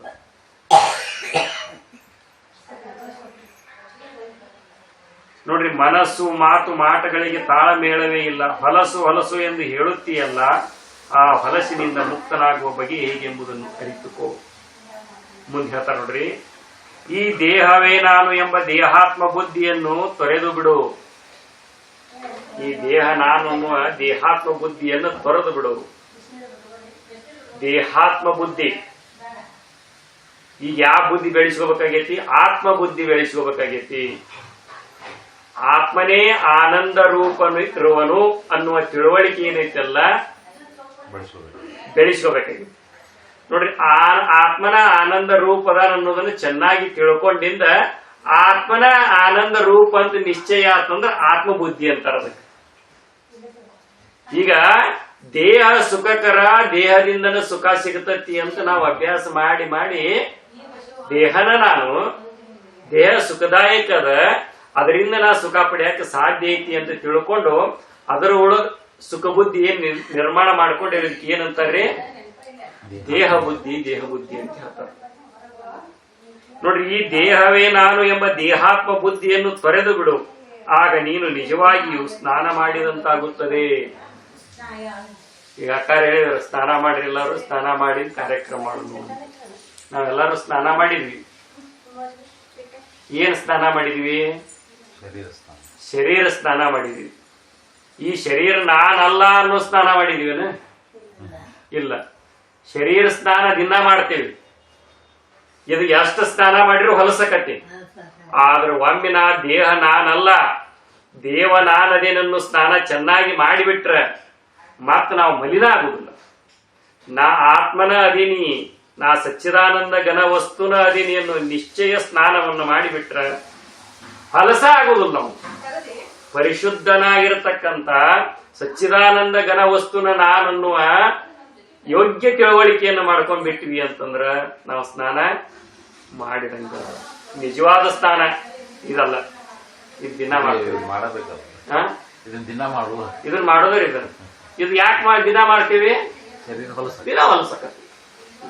ಅದ ಒಮ್ಮೆ ನಿಶ್ಚಯ ಸ್ನಾನ ಆತು, ಮತ್ತ ಮಲಿನಾಗಕ ಸಾಧ್ಯನೇ ಇಲ್ಲ. ಇಲ್ಲಿ ಹೇಳ್ತಾ ನೋಡ್ರಿ, ಈ ದೇಹವೇ ನಾನು ಎಂಬ ದೇಹಾತ್ಮ ಬುದ್ಧಿಯನ್ನು ತೊರೆದು ಬಿಡು, ಆಗ ನೀನು ನಿಜವಾಗಿಯೂ ಸ್ನಾನ ಮಾಡಿದಂತಾಗುತ್ತದೆ. ನೋಡ್ರಿ, ಮರವನೇರಿದ ಕೋತಿಯಂತೆ ಹಲವು ದಿಕ್ಕಿಗೆ ಹರಿಯುವ ಮನಸ್ಸನ್ನು ವಿಷಯ ವಾಸನೆಗಳಿಂದ ಹಿಂದಕ್ಕೆ ಜಗ್ಗಿ ಏಕಾಗ್ರವಾಗಿ ನಿಲ್ಲಿಸಿಕೋ. ಮಂಗ್ಯ ಗಿಡದಾಗ ಬಿಟ್ರೆ ಏನ್ ಮಾಡ್ತದ್ರಿ? ಆ ಟೊಂಗಿಯಿಂದ ಈ ಟೊಂಗಿಗೆ, ಈ ಟೊಂಗಿಯಿಂದ ಆ ಟೊಂಗಿಗೆ, ಗಿಡದ ತುಂಬಾ ಜಿಗದಾಡ್ತತಿ. ಹಂಗ ಮನಸ್ಸು ಒಂದು ವಿಷಯ ಬಿಡ್ತತಿ, ಮತ್ತೊಂದು ವಿಷಯಕ್ಕೆ ಜಿಗಿತತಿ. ಹಿಂಗ ಅನೇಕ ವಿಷಯಗಳನ್ನ ಚೇಂಜ್ ಮಾಡ್ತಿರ್ತತಿ ಮನಸ್ಸು. ಅಂದ್ರ ಮನಸ್ಸು ಏನಾಗೈತಿ? ಅನೇಕ ವಿಷಯಗಳಲ್ಲಿ, ಅನೇಕ ವಸ್ತುಗಳಲ್ಲಿ ಸುಖಬುದ್ಧಿಯನ್ನು ಇಟ್ಕೊಂಡ್ ಕುಂತತಿ. ಆ ವಿಷಯ ವಸ್ತುಗಳಲ್ಲಿ ಹರಿತಕ್ಕಂತ ಮನಸ್ಸನ್ನ ಏನ್ ಮಾಡ, ಹಿಡಿತಕ್ಕೆ ತಂದುಕೊಂಡು ಬಾ ಅಂತ ಹೇಳ್ತಾರೆ. ಇಲ್ಲಿ ಹೊಡ್ರಿ, ಮರವ ನೀರಿದ ಕೋತಿಯಂತೆ ಹಲವು ದಿಕ್ಕಿಗೆ ಹರಿಯುವ ಮನಸ್ಸನ್ನು ವಿಷಯ ವಾಸನೆಗಳಿಂದ ಹಿಂದಕ್ಕೆ ಜಗ್ಗಿ ಏಕಾಗ್ರವಾಗಿ ನಿಲ್ಲಿಸಿಕೋ. ಆಗ ನೀನು ಮಡಿಯಾದ ವಸ್ತ್ರವನ್ನುಟ್ಟಂತಾಗುತ್ತದೆ. ದೇಹ ತಾನೆಂಬ ಭಾವವನ್ನು ನೀಗಿದರ, ದೇವನ ನಾನದೇನನ್ನು ಭಾವದೊಳಗೆ ನೆಲೆಯಾಗಿ ನಿಂತರ ಸ್ನಾನ ಮಾಡಿದಂಗೆ. ಮನಸ್ಸಿನಲ್ಲಿರ್ತಕ್ಕಂಥ ವಿಷಯ ವಾಸನೆಗಳನ್ನು ನಾಶ ಮಾಡಿಕೊಂಡ್ರೆ ಶುಭ್ರವಾಗಿರ್ತಕ್ಕಂಥ ಸ್ವಚ್ಛವಾಗಿರ್ತಕ್ಕಂಥ ಮಡಿವಸ್ತ್ರಗಳನ್ನ ತೊಟ್ಟುಕೊಂಡಂಗ. ನೋಡ್ರಿ, ಮರವೇರಿದ ಕೋತಿಯಂತೆ ಹಲವು ದಿಕ್ಕಿಗೆ ಹರಿಯುವ ಮನಸ್ಸನ್ನು ವಿಷಯ ವಾಸನೆಗಳಿಂದ ಹಿಂದಕ್ಕೆ ಜಗ್ಗಿ ಏಕಾಗ್ರವಾಗಿ ನಿಲ್ಲಿಸಿಕೋ. ಆಗ ನೀನು ನೋಡ್ರಿ ಮಡಿಯಾದ ವಸ್ತ್ರಗಳನ್ನು ಉಟ್ಟಂತಾಗುತ್ತದೆ. ನಾಮರೂಪಗಳಿಂದ ಕೂಡಿದ ಜಗತ್ತೆಲ್ಲವೂ ಮಿಥ್ಯೆ, ಪರಮಾತ್ಮನೊಬ್ಬನೇ ಸತ್ಯ ಎಂದು ಬಲವಾಗಿ ನಂಬಿದೆಯಾದರೆ ಅದು ನಿಶ್ಚಯವಾಗಿಯೂ ಭಸ್ಮಧಾರಣೆ ಮಾಡಿದಂತಾಗುತ್ತದೆ. ಬ್ರಹ್ಮ ಸತ್ಯ, ಜಗತ್ತು ಮಿಥ್ಯೆ ಐತಿ. ತೋರ್ತದ, ಅಡಗುತ್ತದ. ಇದು ಕನಸಿದ್ದಂಗದ, ಭ್ರಾಂತಿಯಿಂದ ಕಾಣಕತ್ತದ. ಇದು ಕನಸು ಐತಿ ಅಂತ ಮಹಾತ್ಮರು ಹೇಳ್ತಾರ. ಆದ್ರೆ ನಮಗಿದು ಕನಸು ಐತಿ ಅನ್ನೋದು ಖಾತ್ರಿ ಆಗುವಂತ. ಇಲ್ಲಿ ವಿಚಾರ ಮಾಡಬೇಕಾಗಿದೆ. ಕನಸಂತ ಎದಕ್ಕಂತಾರ? ಕನಸಂತ ಎದಕ್ಕಂತಾರ ಮಾಡ? ಕನಸಿನ ಲಕ್ಷಣಗಳಿವೆ. ಕನಸು ಯಾವಾಗ ಬೀಳ್ತತ ನಮಗ? ಎಚ್ಚರಿಕೆಯಾಗಿರ್ತೇವಲ್ರಿ, ಯಾವಾಗ ಬೀಳ್ತದೆ? ಹೌದ್ರಿ, ಕನಸು ಯಾವಾಗ ಬೀಳ್ತದ್ರಿ ಮರ? ಕನಸು ಮನ್ಕೊಂಡಾಗ ಬೀಳ್ತದೆ. ನಿದ್ದೆ ಹೆಚ್ಚಿರ್ತಲ್ಲ ಅವಾಗ ಬೀಳ್ತದೆ ಕನಸು. ಮನ್ಕೊಳ್ಳೋಕ್ಕಿಂತ ಮೊದಲು ಬಿದ್ದಿರ್ತತನೂ ಇಲ್ಲ, ಮನ್ಕೊಂಡಿಂದ ಬೀಳ್ತತಿ. ಎದ್ದಿಂದ ಇರ್ತತನೋ ಇರೋದಿಲ್ಲ. ನೋಡ್ರಿ, ಮೊದಲಿಲ್ಲ, ಆಮೇಲೆ ಇಲ್ಲ. ನಡಬರಕ ತೋರಿ ಹೋಗೋದು. ಕನಸಿನಾಗ ಏನ್ರಿ ಲಾಟ್ರಿ ಹೆಚ್ಚಿದ್ರಿ ಏನ್, ಶ್ರೀಮಂತ ಆದ್ರಿ ಏನ್, ಕೋಟ್ಯಾಧೀಶ್ವರ ಆದ್ರಿ ಏನ್, ಎದ್ದಿಂದ ಅಳ್ತೀವನ? ಅಯ್ಯೋ ನಾ ಕೋಟ್ಯಾಧೀಶ ಆಗಿದ್ನೋ, ನಾ ಮತ್ತ ಬಡವ ಆದ್ನೋ ಅಂತ ಅಳ್ತೇವಿ? ಇಲ್ಲ. ಎಷ್ಟೇ ನಾವಲ್ಲಿ ಶ್ರೀಮಂತ ಆಗಿದ್ರು, ಎಷ್ಟೇ ನಮ್ದು ಆಸ್ತಿ ಇದ್ರು, ಕನಸಿನಿಂದ ಎದ್ದಿಂದ ನಾವು ಅದ್ರ ಸಂಬಂಧ ದುಃಖಿತರಾಗುದಿಲ್ಲ. ಯಾಕಂದ್ರ ಅದೆಲ್ಲ ಏನಂತ ತಿಳ್ಕೊಂಡಿರ್ತೇವೆ? ಸುಳ್ಳಂತ ತಿಳ್ಕೊಂಡಿರ್ತೇವೆ. ಅಂದ್ರ ಮನ್ಕೊಳ್ಳೋಕ್ಕಿಂತ ಮೊದಲು ಬಿದ್ದಿರೋದಿಲ್ಲ, ಮಕ್ಕೊಂಡಿಂದ ಬೀಳ್ತತಿ, ಎದ್ದಿಂದ ಇರೋದಿಲ್ಲ. ಇದಕ್ಕೇನಂತಾರ್ರಿ? ಕನಸು ಅಂತ. ಈ ಪ್ರಪಂಚದ ವ್ಯವಹಾರನು ಕನಸೈತಿ ಅಂತ ಹೇಳ್ತಾರ ಮಹಾತ್ಮ. ಅಂದ್ರ ಹುಟ್ಟಿ ಬರೋಕ್ಕಿಂತ ಮೊದಲು ಇದಿತ್ತ ನಮ್ಮ ಪುರ್ತೇಕ ಇದ್ದಿದ್ದಿಲ್ಲ. ಈಗ ಐತಿ. ಪ್ರಾಣ ಬಿಟ್ಟಿವಿ ಅಂದ್ರೆ ಇರ್ತದನೋ? ಇರುವುದಿಲ್ಲ. ಅಂದ್ರ ಹುಟ್ಟುಕ್ಕಿಂತ ಮೊದಲಿಲ್ಲದ ಜಗತ್ತು, ಹುಟ್ಟಿಂದ ನಿನ್ನ ಪುರ್ತೇಕಿದ್ದ ಜಗತ್ತು, ಸತ್ತಿಂದಿಲ್ಲದ ನಿನ್ನ ಪುರ್ತೇಕ್ ಇರದೇ ಇರ್ತಕ್ಕಂಥ ಜಗತ್ತು ಏನೈತಿ? ಕನಸದ. ಮನ್ಕೊಳ್ಳೋಕ್ಕಿಂತ ಮೊದಲಿಲ್ಲದ ಕನಸು, ಮಕ್ಕೊಂಡಿಂದ ಬಿದ್ದ ಕನಸು, ಎದ್ದಿಂದಿಲ್ಲದ ಕನಸು ಹೆಂಗ ಸುಳ್ಳೋ ಹಂಗ ನೀ ಹುಟ್ಟಿ ಬರೋಕ್ಕಿಂತ ಮೊದಲಿಲ್ಲದ ಈ ಸಂಸಾರ, ಹುಟ್ಟಿಂದ ಇದ್ದ ಸಂಸಾರ, ಸತ್ತಿಂದ ನಿನ್ನನ್ನ ಅಗಲಿ ಹೋಗ್ತಕ್ಕಂಥ ಸಂಸಾರ ಏನೈತಿ? ಇಲ್ದಂಗ ಆಗ್ತಕ್ಕಂಥ ಸಂಸಾರ ಏನೈತಿ? ಕನಸೈತಿ. ಇದನ್ನ ಶಿವಾನಂದಜ್ಜ ಅವರು ಮನುಷ್ಯನೊಳಗ ಖಾತ್ರಿ ಮಾಡ್ಕೊಂಡಿದ್ರು. ಏನಂತ? ಸಂಪೂರ್ಣಂ ಮನದಲ್ಲಿ ನೋಡಿ ತಿಳಿದಿದಂ ಸುಳ್ಳಿರ್ಪುದಿ ಆಟವು. ಅದಕ್ಕ ಅವರು ಮನಿಗೇರಮ್ಮನ ಗುಡ್ಡದ ಮ್ಯಾಗ ಸುಳ್ಳು ಐತೆ ಅಂತ ಕುಂದಿರ್ತಿದ್ರು ಅವ್ರು. ನಾವ್ ಎಲ್ಲಿ ಕುಂತ್ರು ನಮಗ ಸಮಾಧಿ ಹತ್ತುದಿಲ್ಲ, ನಮಗ ಧ್ಯಾನ ಹತ್ತುದಿಲ್ಲ. ಯಾಕಂದ್ರ ನಾವೇನ್ ತಿಳ್ಕೊಂಡೇವಂದ್ರ ಖರೆ ಇರ್ಪುದು ಈ ಆಟವು ಅಂತ ಕುಂತೇವ್. ಅವರು ಸುಳ್ಳಿರ್ಪುದು ಈ ಆಟವು ಅಂತ ಸಾಧನ ಮಾಡ್ಯಾರ. ನಾವು ಖರೆ ಐತೆ ಅಂತ ಇದ್ರಾಗ ಕುಂತೇವಿ. ಅದಕ್ಕೆ ಇದರ ತಾಪಗಳೆಲ್ಲ ನಮ್ಮ ಮನಸ್ಸಿನ ಮ್ಯಾಗ ಆಗಕತ್ತಾವ. ಇದನ್ನ ಹಿಂಗ ತಿಳ್ಕೊಂಡಿ ಅಂದ್ರ ಬ್ರಹ್ಮ ಸತ್ಯ, ಜಗತ್ ಮಿಥ್ಯೆ ಐತಿ ಅಂತ ತಿಳ್ಕೊಂಡಿ ಅಂದ್ರ ನೀನೇನು ಭಸ್ಮ ಧಾರಣೆ ಮಾಡಿದಂಗ ಆಗುತ್ತದ ಅಂತ ನಾಗಲಿಂಗಜ್ಜ ಹೇಳ್ತಾನೆ. ಯಾರಿಗೆ? ನಮಗ. ನೋಡ್ರಿ, ಪರಮಾತ್ಮನೊಬ್ಬನೇ ಸತ್ಯ, ನಾಮರೂಪಗಳಿಂದ ಕೂಡಿದ ಜಗತ್ತೆಲ್ಲವೂ ಮಿಥ್ಯ ಎಂದು ಬಲವಾಗಿ ನಂಬಿದೆಯಾದರೆ ಅದು ನಿಶ್ಚಯವಾಗಿಯೂ ಭಸ್ಮಧಾರಣೆ ಮಾಡಿದಂತಾಗುತ್ತದೆ. ನೋಡ್ರಿ, ಇಷ್ಟ ದೈವದಲ್ಲಿಯೋ ಇಷ್ಟಲಿಂಗದಲ್ಲಿಯೋ ಚಿತ್ತವಿಟ್ಟು ಪೂಜಿಸುತ್ತ ಭಕ್ತಿ ಭರಿತನಾಗಿದ್ದರೆ ನೀನು ಶುದ್ಧಶೀಲನೆನಿಸುತ್ತೀಯೇ. ಪರಮಾತ್ಮನಲ್ಲಿ ನಿಷ್ಠೆಯುಳ್ಳವನಾಗಿ ಅಂದ್ರೆ ನಾ ಸಚ್ಚಿದಾನಂದ ಘನ ವಸ್ತುನ ಅದಿನಿ ಅಂತ ಅದರಲ್ಲಿನ ನಿಷ್ಠೆ ತಾಳಿ ಅದ ಭಾವದೊಳಗೆ ಇರ್ಕೋತ ಹೋದಿ ಅಂತಂದ್ರ ನೋಡ್ರಿ, ಸತ್ಯ ಶುದ್ಧ ಶೀಲ ನೆನೆಸುತ್ತೀಯೇ. ಶೀಲವಂತ ಅಂತಾರಲ್ಲ, ಆಚಾರವಂತ ಅಂತಾರಲ್ಲ, ಆವಾಗ ನಾವು ಆಚಾರ್ಯರು ಶೀಲವಂತರು ಆಗ್ತೀವಿ. ಹಾಗೆ ಶುದ್ಧ ಶೀಲನಾಗಿರುವಾಗಲೇ ನಾನು ಯಾರು, ಈ ಜಗತ್ತಿಗೆ ಮನುಷ್ಯ ರೂಪವನ್ನು ತಾಳಿ ಬರುವ ಮುನ್ನ ನಾನು ಎಲ್ಲಿ ಇದ್ದೆ, ಪ್ರಶ್ನೆ ಹಾಕೊಂತ ಹೋಗ್ಬೇಕಂತ. ಹಿಂಗೆಲ್ಲ ತಿಳ್ಕೊಂಡಿಂದ ಸ್ನಾನ ಆತ್ರೆ. ಈಗ ನಾನು ಯಾರು ಅನ್ನೋದು ತಿಳ್ಕೊಳಕ್ ಪ್ರಯತ್ನ ಮಾಡಿದ್ವಿ, ಸ್ನಾನ ಅಂತ. ಆಮಗ ಮನಸ್ಸು ಹರಿಸೋದು ಹರಿದಾಡ್ತಕ್ಕಂಥ ಮನಸ್ಸನ್ನು ನಿಲ್ಲಿಸಿದ್ವಿ, ಮಡಿ ವಸ್ತ್ರ ತೊಟ್ಕೊಂಡಿದ್ವಿ, ಇದೆಲ್ಲ ಮಿಥ್ಯೈತಿ, ನಾನಾ ಪರಬ್ರಹ್ಮ ಸ್ವರೂಪ ಸತ್ತಿದ್ದೀನಿ ಅಂತ ತಿಳ್ಕೊಂಡ್ವಿ, ಭಸ್ಮಧಾರಣೆ ಮಾಡ್ಕೊಂಡ್ವಿ. ಇದೆಲ್ಲ ಮುಗಿದಿಂದ ಏನ್ ಮಾಡ್ಬೇಕು? ಧ್ಯಾನಕ್ಕೆ ಕುಂದ್ರಬೇಕ್ರಿ. ಧ್ಯಾನಕ್ಕೆ ಕೂತ ಏನ್ ವಿಚಾರ ಮಾಡ್ಬೇಕ? ಒಂದಿಷ್ಟು ಪ್ರಶ್ನೆಗಳನ್ನು ಹಾಕೋಬೇಕು. ಪ್ರಶ್ನೆಗಳು ಹಾಕೊಂಡು ಅವನು ಮತ್ತೇನ್ ಮಾಡ್ಬೇಕ? ಚಿಂತನೆ ಮಾಡ್ಬೇಕು. ನೋಡ್ರಿ, ಇಷ್ಟ ದೈವದಲ್ಲಿಯೋ ಇಷ್ಟಲಿಂಗದಲ್ಲಿಯೋ ಚಿತ್ತವಿಟ್ಟು ಪೂಜಿಸುತ್ತಾ ಭಕ್ತಿ ಭರಿತನಾಗಿದ್ದರೆ ನೀನು ಶುದ್ಧಶೀಲನೆನಿಸುತ್ತೀಯೇ. ಹಾಗೆ ಶುದ್ಧಶೀಲನಾಗಿರುವಾಗಲೇ ನಾನು ಯಾರು ಅಂತ ವಿಚಾರ ಮಾಡು. ಒಂದೇ ಪ್ರಶ್ನೆ ಹಾಕೋ. ಒಂದೇ ಪ್ರಶ್ನೆ ಏನ್ರಿ ಅಮ್ಮರ? ನಾನು ಯಾರು? ನಾನು ಯಾರು? ಎರಡನೇ ಪ್ರಶ್ನೆ ರೀ, ಈ ಜಗತ್ತಿಗೆ ಮನುಷ್ಯ ರೂಪವನ್ನು ತಾಳಿ ಬರುವ ಮುನ್ನ ನಾನು ಎಲ್ಲಿದ್ದೆ? ನಾನು ಯಾರು? ಈ ಮನುಷ್ಯ ಜನ್ಮಕ್ಕೆ ಈಗ ಬಂದೇನಿ, ಇದ್ರ ತಾಳಿ ಬರೋಕ್ಕಿಂತ ಮೊದಲು ನಾ ಎಲ್ಲಿದ್ದೆ? ಎಲ್ಲಿದ್ದೀವಿ ನಾವು? ಇಷ್ಟು ಎಲ್ಲಿದ್ದೀವಿ ಗೊತ್ತಿಲ್ಲ. ಅದನ್ನ ಗುರ್ತು ಮಾಡ್ಕೋ. ನಾ ಎಲ್ಲಿದ್ನಿ ಅನ್ನೋದು ಗುರ್ತು ಮಾಡ್ಕೋ. ನೋಡಿ, ನಾನು ಯಾರು, ಈ ಜಗತ್ತಿಗೆ ಮನುಷ್ಯ ರೂಪವನ್ನು ತಾಳಿ ಬರುವ ಮುನ್ನ ನಾನು ಎಲ್ಲಿದ್ದೆ? ಈ ಜಗತ್ತಿಗೆ ಮನುಷ್ಯನಾಗಿ ಹುಟ್ಟಿ ಬರಲು ಕೂಡಿ ಬಂದ ಕಾರಣವಾದರೂ ಯಾವುದು? ಹಂಗಾದ್ರೆ ನಾ ಮನುಷ್ಯಾಗಿ ಹುಟ್ಟಿ ಬರಕ್ ಕಾರಣ ಏನು? ಈಗ ನಾನು ಯಾರು ಅನ್ನೋದು ನಾ ವಿಚಾರ ಮಾಡ್ಬೇಕು. ಈ ಶರೀರ ತಾಳಿಲಿ ಬಂದೀನಿ, ಮನುಷ್ಯ ಜನ್ಮ ಅಂತ. ಇದ್ರ ಬರೋಕ್ಕಿಂತ ಮೊದಲ ಏನಾಗಿದ್ದೆ? ಹಂಗಾರೆ ಮನುಷ್ಯನಾಗಿ ಯಾಕೆ ಹುಟ್ಟಿದೆ ನಾನು? ನಾ ಮನುಷ್ಯನಾಗಿ ಹುಟ್ಟಾಕ ಕಾರಣ ಏನು ಅಂತ ಮೂರನೇ ಪ್ರಶ್ನೆ ರೀ. ನೆನಪಿಟ್ಟುಕೋರ್ಯ, ಒಟ್ಟು ಲೈನ್ ಪ್ರಕಾರ ಪ್ರಶ್ನೆ ಯಾವಂತ ಕೇಳೋಣ. ಒಂದೇದೇನ್ರಿ ಅಮ್ಮ? ನಾನು ಯಾರು? ನೆನಪಿಡ್ರಿ, ಕೇಳ್ತೀನಿ ಮತ್ ನಿಮ್ಮನ್ನ. ನಾನು ಯಾರು? ಎರಡನೇದ್ದು ನಾ ಹುಟ್ಟಿ ಬರೋಕ್ಕಿಂತ ಮೊದಲು ಎಲ್ಲಿದ್ದೆ?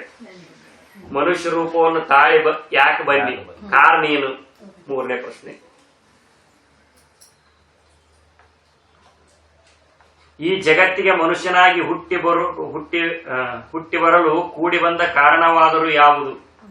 ಮನುಷ್ಯನಾಗಿ ಆಯುಷ್ಯವನ್ನು ಕಳೆಯುವಾಗ ನಾನು ಮಾಡಬೇಕಾದ ಕರ್ತವ್ಯವಾವುದು? ಈ ಮನುಷ್ಯ ರೂಪ ಧಾರಣ ಮಾಡಿ ಬಂದೆ, ಈ ಮನುಷ್ಯ ಜನ್ಮದೊಳಗೆ ನಾ ಏನ್ ಮಾಡ್ಬೇಕಾಗೈತಿ? ಮನುಷ್ಯ ಜನ್ಮದ ಸಾರ್ಥಕತೆ ಎದುರಾಗಕತಿ ಅನ್ನೋದನ್ನು ವಿಚಾರ ಮಾಡು. ಮನುಷ್ಯನಾಗಿ ಆಯುಷ್ಯವನ್ನು ಕಳೆಯುವಾಗ ನಾನು ಮಾಡಬೇಕಾದ ಕರ್ತವ್ಯವಾದರೂ ಏನು? ಹುಟ್ಟಿದವರೆಲ್ಲ ಸಾಯಲೇಬೇಕು ಎಂದೊಂದು ಕಟ್ಟಳೆ ಇದೆಯಲ್ಲ, ಅದರಂತೆ ಸತ್ತ ಬಳಿಕ ನಾನು ಎಲ್ಲಿಗೆ ಹೋಗುತ್ತೇನೆ? ಒಂದಿನ ನಾನು ಸಾಯಬೇಕು. ಸತ್ತಿಂದ ಎಲ್ಲಿ ಹೋಗ್ತೇನೆ ನಾನು? ಎಲ್ಲರೂ ಬೇರೆ ಊರಿಗೆ ಟೂರಿಗೆ ಹೋಗ್ತೇನೆ ನಾನು? ಎಲ್ಲಿ ಹೋಗ್ತೇನೆ? ವಿಚಾರ ಮಾಡಿ. ಅದರಂತೆ ಸತ್ತ ಬಳಿಕ ನಾನು ಎಲ್ಲಿಗೆ ಹೋಗುತ್ತೇನೆ? ಸ್ವರ್ಗ ನರಕಗಳು, ಪಾಪ ಪುಣ್ಯಗಳು, ಪುನರ್ಜನ್ಮಗಳು ಎಂದೆಲ್ಲ ಹೇಳುತ್ತಾರಲ್ಲ, ಅವುಗಳ ತಾತ್ಪರ್ಯವೇನು? ವಿಚಾರ ಮಾಡಿ. ಸ್ವರ್ಗ ಅಂತಾರ, ನರಕ ಅಂತಾರ. ಸ್ವರ್ಗ ಅಂದ್ರೇನು, ನರಕ ಅಂದ್ರೇನು? ಇವೆಲ್ಲಾ ಪ್ರಶ್ನೆ ಹಾಕೊಂಡು ಇವ್ನ ಎಲ್ಲಿ ಕೇಳ್ಬೇಕ್ರಿ? ಮುಂದ ಗುರುಗಳಂತ ಕೇಳ್ಬೇಕು ಇವನ. ಸ್ವರ್ಗ ಅಂದ್ರೆ ಏನು ಗುರುಗಳೇ? ನರಕ ಅಂದ್ರೆ ಏನು? ಇವನ್ನೆಲ್ಲ ಕೇಳ್ಕೊ, ಅವ್ರು ಹೇಳ್ಕೋತ ಹೋಗ್ತಾರೆ. ಸ್ವರ್ಗ ನರಕಗಳು, ಪಾಪ ಪುಣ್ಯಗಳು, ಪುನರ್ಜನ್ಮಗಳು ಎಂದೆಲ್ಲ ಹೇಳುತ್ತಾರಲ್ಲ, ಇವುಗಳ ತಾತ್ಪರ್ಯವೇನು?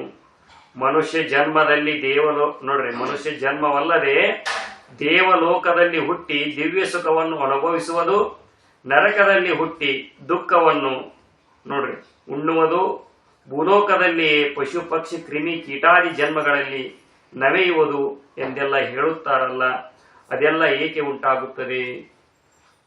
ಒಂದಿಷ್ಟು ಮಂದಿ ಸ್ವರ್ಗಕ್ಕೆ ಹೋಗ್ತಾರಂತ, ಒಂದಿಷ್ಟು ಮಂದಿ ನರಕಕ್ಕೆ ಹೋಗ್ತಾರಂತ, ಚಲೋ ಒಂದಿಷ್ಟು ಮಂದಿ ಪಶು ಪಕ್ಷಿ ಕ್ರಿಮಿ ಕೀಟಗಳಾಗಿ ಜನ್ಮ ತಾಳ್ತಾರಂತ. ಹಿಂಗ್ ಯಾಕೆ ಆಗ್ತತಿ? ಒಂದಿಷ್ಟು ಮಂದಿ ಸ್ವರ್ಗಕ್ಕೆ ಯಾಕೆ ಹೋಗ್ತಾರ, ಒಂದಿಷ್ಟು ಮಂದಿ ನರಕಕ್ಕೆ ಯಾಕೆ ಹೋಗ್ತಾರ, ಒಂದಿಷ್ಟು ಮಂದಿ ಪಶು ಪಕ್ಷಿ ಹೀನ ಜನ್ಮಗಳಿಗೆ ಯಾಕೆ ಹೋಗ್ತಾರ? ಇದಕ್ಕೆ ಕಾರಣ ಏನು? ನಾನ್ ಯಾಕೆ ಈಗ ಮನುಷ್ಯನಾಗಿ ಹುಟ್ಟೇನಿ? ಮತ್ತ ಅವ್ರು ಎಲ್ಲ ಒಂದಿಷ್ಟು ಮಂದಿ ಹಂಗೆ ಕೇಳ್ತಾರ, ಅವ್ ನರಕಕ್ಕೆ ಹೋಗ್ತಾನ ಅಂತ ಹೇಳ್ತಾರ, ಇವ್ ಸ್ವರ್ಗಕ್ಕೆ ಹೋಗ್ತಾನ ಅಂತ ಹೇಳ್ತಾರ.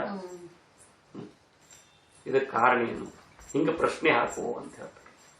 ಬಹಳ ಅದಲ್ರಿ ಪ್ರಶ್ನೆ, ನೆನಪುಳಿಯುವುದ ಮಾಡಿ.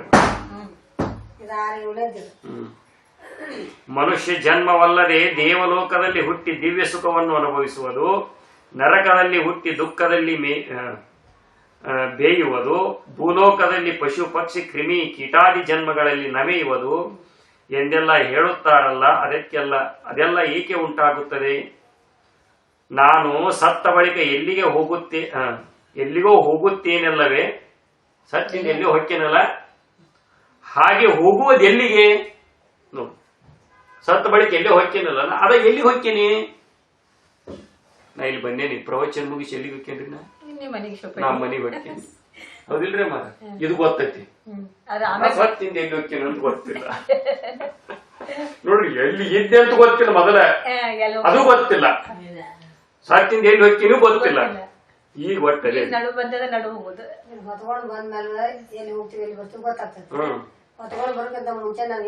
ಎಲ್ಲಿದ್ವಿ, ಹೋಗಿಂದ ಎಲ್ಲಿ ಹೋಗ್ತೀವಿ ಗೊತ್ತ ಇಲ್ಲ. ಎಲ್ಲಾರು ಅದಕ್ಕಾಕತ್ತಾರ ಅಂತ ಬದುಕುದ, ಎಲ್ಲಾರು ಉಂಟಾರಂತ ಉಣ್ಣುದ, ಎಲ್ಲಾರು ಹೆಂಗ್ ಮಾಡ್ತಾರ, ಒಂದ್ ಮಂಗೆ ಹಲ್ ಕಿಸಿತಿ ಇದು ಕಿಸಿತ, ಹಂಗ ಎಲ್ಲಾರು ಮಾಡ್ದಂಗ ಮಾಡಿ ಸತ್ ಹೊಂಟೇವ್ರಿ. ವಿಚಾರ ಮಾಡುವಲ್ವಿ. ಅದಕ್ಕ ಗುರುಗಳ ಸಂಪರ್ಕಕ್ಕೆ ಬಂದ್ರೆ ಇವೆಲ್ಲ ನಮಗೆ ಅನುಭವಕ್ಕೆ ಬರ್ತಾವ. ಇಲ್ಲಿ ಹೇಳ್ತಾರ ನೋಡ್ರಿ ಅದನ್ನ.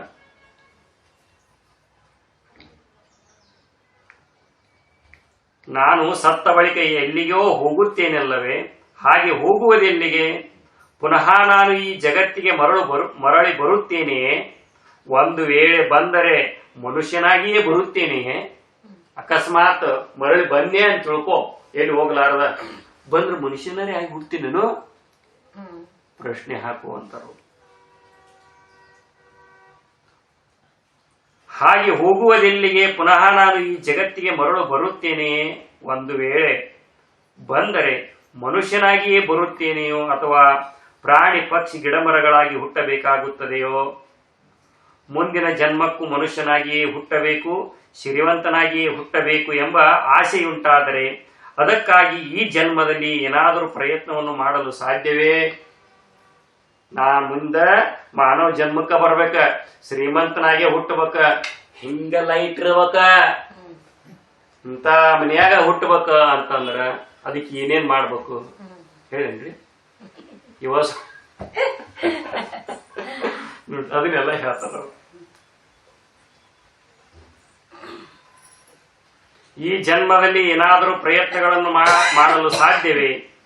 84 ಲಕ್ಷ ಯೋನಿಗಳಲ್ಲಿ ಹುಟ್ಟುತ್ತಾ ಸಾಯುತ್ತಾ ಈ ಮನುಷ್ಯ ಜನ್ಮಕ್ಕೆ ಬಂದಿದ್ದೇವೆಂದು ಹೇಳುತ್ತಾರಲ್ಲ, ಅದು ದಿಟವೇ? ಅಂಡಜ 21 ಲಕ್ಷ ನೋಡ್ರಿ, ಪಿಂಡಜ 21 ಲಕ್ಷ, ಉದ್ವೀಜ 21 ಲಕ್ಷ, ಆಮ್ಯಾಗ ಸ್ವೇದಜ 21 ಲಕ್ಷ, ಇಂತು 84 ಲಕ್ಷ ಜೀವರಾಶಿಗಳು ಬರ್ತಾವ್ರಿ. ತತ್ತಿ ಹೊಡೆದು ಹುಟ್ಟತಕ್ಕಂತ ಜೀವಿಗಳ್ರಿ. ಕೋಳಿ, ಗುಬ್ಬಿ, ಕಾಗಿ ಇವೆಲ್ಲ ಏನಪ್ಪಾ ಅಂದ್ರೆ ತತ್ತಿ ಹೊಡೆದು ಹುಡ್ತಕ್ಕಂತ ಪ್ರಾಣಿಗಳು, ಅಂಡಜ ಜಾತಿಯ ಜೀವಿಗಳು. ಅಂಡಜ 21 ಲಕ್ಷ.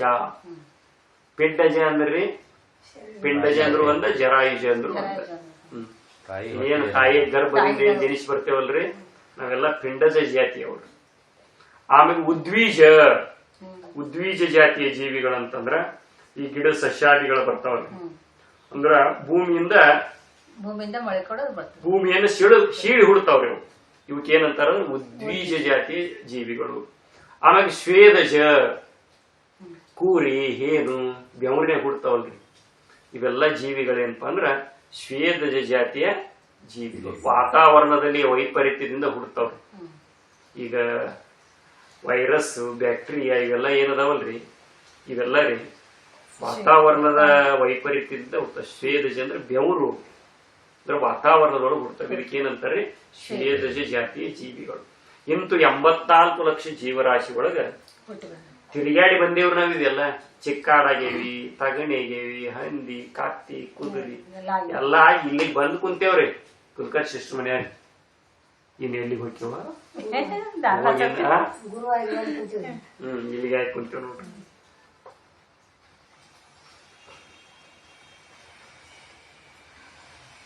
ಅದನ್ನ ವಿಚಾರ ಮಾಡು ಅಂತ ಹೇಳ್ತಾರ ಅವ್ರು. ಮುಂದಿನ ಜನ್ಮಕ್ಕೂ ಮನುಷ್ಯನಾಗಿಯೇ ಹುಟ್ಟಬೇಕು, ಸಿರಿವಂತನಾಗಿಯೇ ಹುಟ್ಟಬೇಕು ಎಂಬ ಆಸೆ ಉಂಟಾದರೆ ಅದಕ್ಕಾಗಿ ಈ ಜನ್ಮದಲ್ಲಿ ಏನಾದರೂ ಪ್ರಯತ್ನಗಳನ್ನು ಮಾಡಲು ಸಾಧ್ಯವೇ? 84 ಲಕ್ಷ ಯೋನಿಗಳಲ್ಲಿ ಹುಟ್ಟಿ ಸಾಯುತ್ತಾ ಈ ಮನುಷ್ಯ ಜನ್ಮಕ್ಕೆ ಬಂದಿದ್ದೇವೆಂದು ಹೇಳುತ್ತಾರಲ್ಲ, ಇದು ದಿಟವೇ? ಎಲ್ಲ ಜನ್ಮಗಳಿಗಿಂತಲೂ ಮನುಷ್ಯ ಜನ್ಮವೇ ಪವಿತ್ರವಾದದ್ದು, ಶ್ರೇಷ್ಠವಾದದ್ದು ಎಂದು ಹೇಳಲು ಏನು ಕಾರಣ? ಎಲ್ಲಾ 84 ಲಕ್ಷ ಜೀವರಾಶಿ ಒಳಗ ಮನುಷ್ಯ ಜನ್ಮನ ಶ್ರೇಷ್ಠ ಅಂತ ಹೇಳ್ತಾರಲ್ಲ, ಅದಕ್ಕೆ ಕಾರಣ ಏನು ಅಂತ ಹೇಳ್ತಾರೆ ನೋಡ್ರಿ. ಹುಟ್ಟುವುದು ಸಾಯುವುದು ಎನ್ನುವುದೇ ಒಂದು ರೋಗ, ಅದನ್ನು ಭವರೋಗ ಎಂದು ಕರೆಯುತ್ತಾರಲ್ಲ, ಅದಕ್ಕೇನು ಕಾರಣ? ಈ ಭವರೋಗದಿಂದ ಪಾರಾಗಿ ಬಿಡೋಣ. ಮುಂದೆ ಹುಟ್ಟುವುದು ಬೇಡ, ಸಾಯುವುದು ಬೇಡ ಎಂಬ ನಿಶ್ಚಯವು ಮನಸ್ಸಿಗೆ ಬಂದರೆ ಅದನ್ನು ಸಾಧಿಸಲು ಏನಾದರೂ ಮಾರ್ಗವಿದೆಯೇ ಎಂಬಿತ್ಯಾದಿ ವಿಚಾರಗಳನ್ನು ಮನಸ್ಸಿಗೆ ಹಚ್ಚಿಕೊಂಡು ಚಿಂತನೆ ಮಾಡು. ಇವೆಲ್ಲ ಪ್ರಶ್ನೆಗಳನ್ನು ಹಾಕೊಂಡು ಚಿಂತನೆ ಮಾಡು. ಇವು ಎಲ್ಲಾ ಪ್ರಶ್ನೆಗಳನ್ನ ಯಾರಂತೆ ಕೇಳಿನ? ಗುರುವಿನಂತೆ ಎಲ್ಲಾ ಪ್ರಶ್ನೆ ಕೇಳ. ಇವೆಲ್ಲದಕ್ಕೂ ಉತ್ತರ ಹೇಳ್ತಾನ್ರಿ. ಯಾಕಂದ್ರ ಈ ಎಲ್ಲಾ ಪ್ರಶ್ನೆಗಳಿಗೆ ಉತ್ತರ ಯಾರಂತೆ ಕೈತಿ? ಗುರುಗಳಂತೆ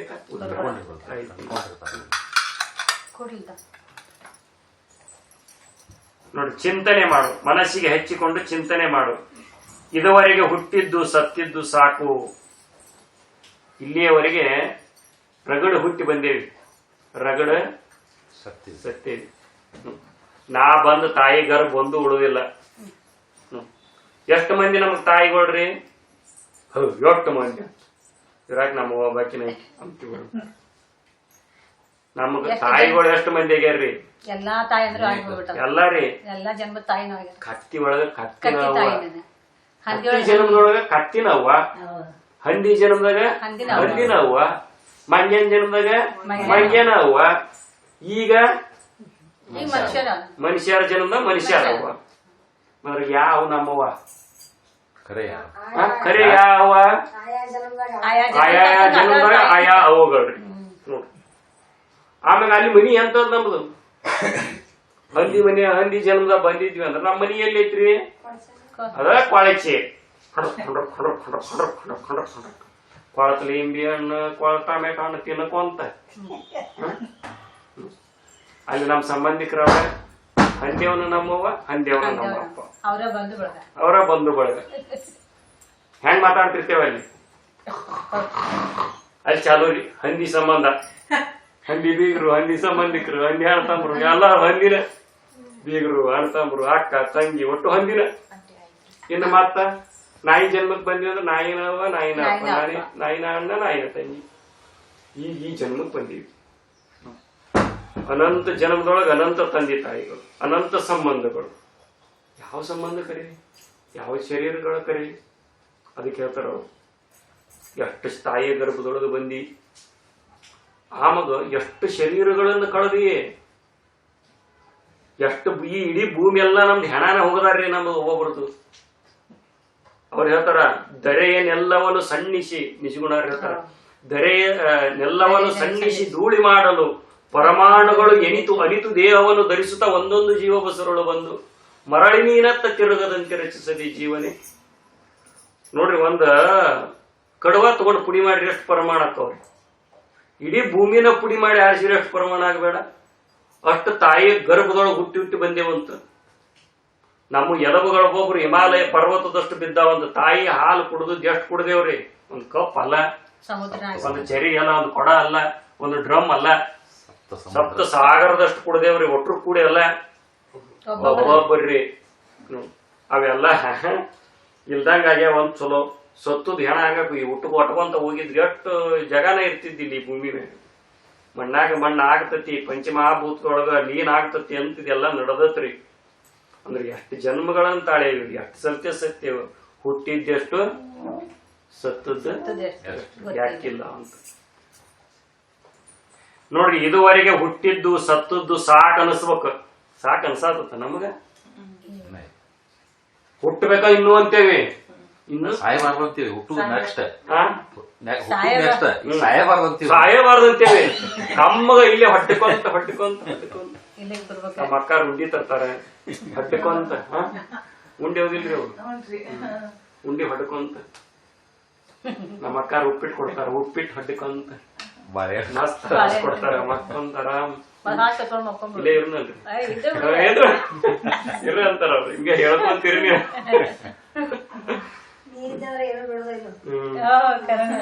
ನೋಡ್ರಿ, ಇದುವರೆಗೆ ಹುಟ್ಟಿದ್ದು ಸತ್ತದ್ದು ಸಾಕು, ನನಗೆ ಮುಂದಕ್ಕೆ ಹುಟ್ಟು ಸಾವುಗಳೇ ಬೇಡ ಎಂಬ ಮುಕ್ತಿ ಪಡೆಯುವ ಮುಮುಕ್ಷತ್ವದ ಭಾವನೆಯನ್ನು ಬೆಳೆಸಿಕೋ. ಇನ್ನು ನಾ ಈ ಜನನ ಮರಣಗಳಿಂದ ಪಾರಾಗಬೇಕು ಸದ್ಗುರುನಾಥ, ನನಗೆ ಸಾಕಾಗೈತಿ ಇಲ್ಲೇ ಅಂತಿರ್ತಾರ ನೋಡ್ರಿ. ಬಾಳ ತ್ರಾಸ ಆಕತ್ತಂದ್ರೆ ಏನಂತಾರ್ರಿ ಮರ? ಯಪ್ಪ ಇನ್ನೇಮಿ ನಾನು ನಮ್ಮವ್ವ ಒಮ್ಮೆ ಏನ್ ಮಾಡಾತಿದ್ಲು, ನಾವು ಅದನ್ನ ಮಾಡ್ದೆ ಲಘು ಮಾಡ, ನಮ್ಗೆ ಒಟ್ಟ ಸತಿ ಹಂಗ ಹಿಂಗ ನಾನು ತಡ್ಕೊಲ್ಲ.